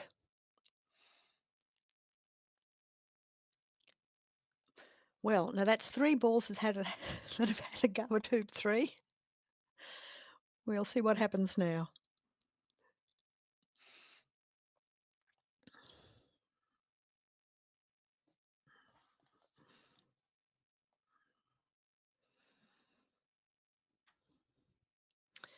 I'm thinking Owen will try and set up both of his balls so that he is actually 2 in front of the hoop. No.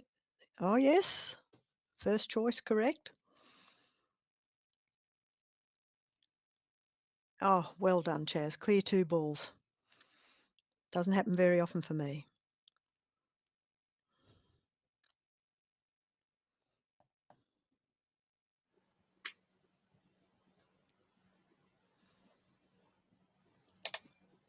So black Owen to play his blue ball. Hello, Serena. I'm wondering now, can you hear me? Of course I can, Tricia, and you can come and give some tactical insights. I'm too busy barracking for the underdog. That's your way, isn't it? I'm not sure we have an Yes. underdog here. I think both No, Owen and Chaz. they've played each other so Chaz often. is They've played it.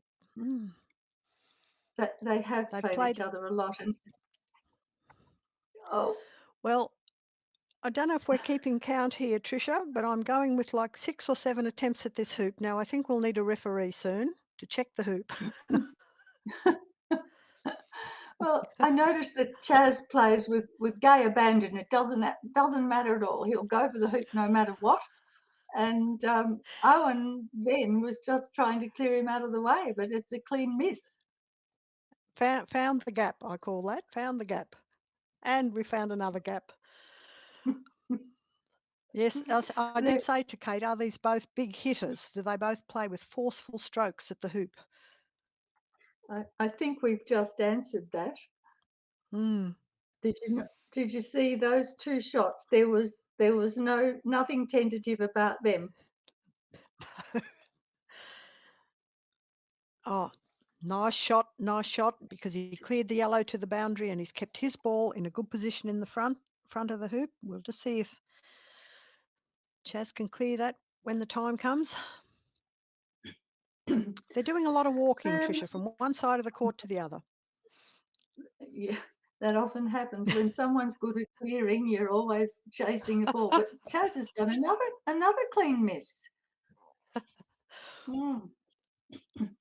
He doesn't waste any time at all. No, he doesn't. Chaz strides around the court. Now, Owen's in a really good position here. He's got two balls relatively close to the hoop. I don't know what happened then. It must have been the wind or the court, but Chaz's both balls are way over in corner two. And is the path to the blue ball blocked? Or to the black ball blocked, sorry. Has blue blocked that pathway? Oh, obviously not. Trish, did you see that? They've connected on a windy day at Cairnlea from 16 yards away. Brilliant. Well, Chaz did exactly the same stroke twice in the other direction and clean missed, but that one connected dead centre. So saved one, but Owen just puts it back. Oh, that's a bit morale destroying, isn't it? Just puts it back. That's the trouble with hitting away the ball that's next to play. Now, Tricia, you commented this morning on the play of Elaine Coverdale and Helen Gammon.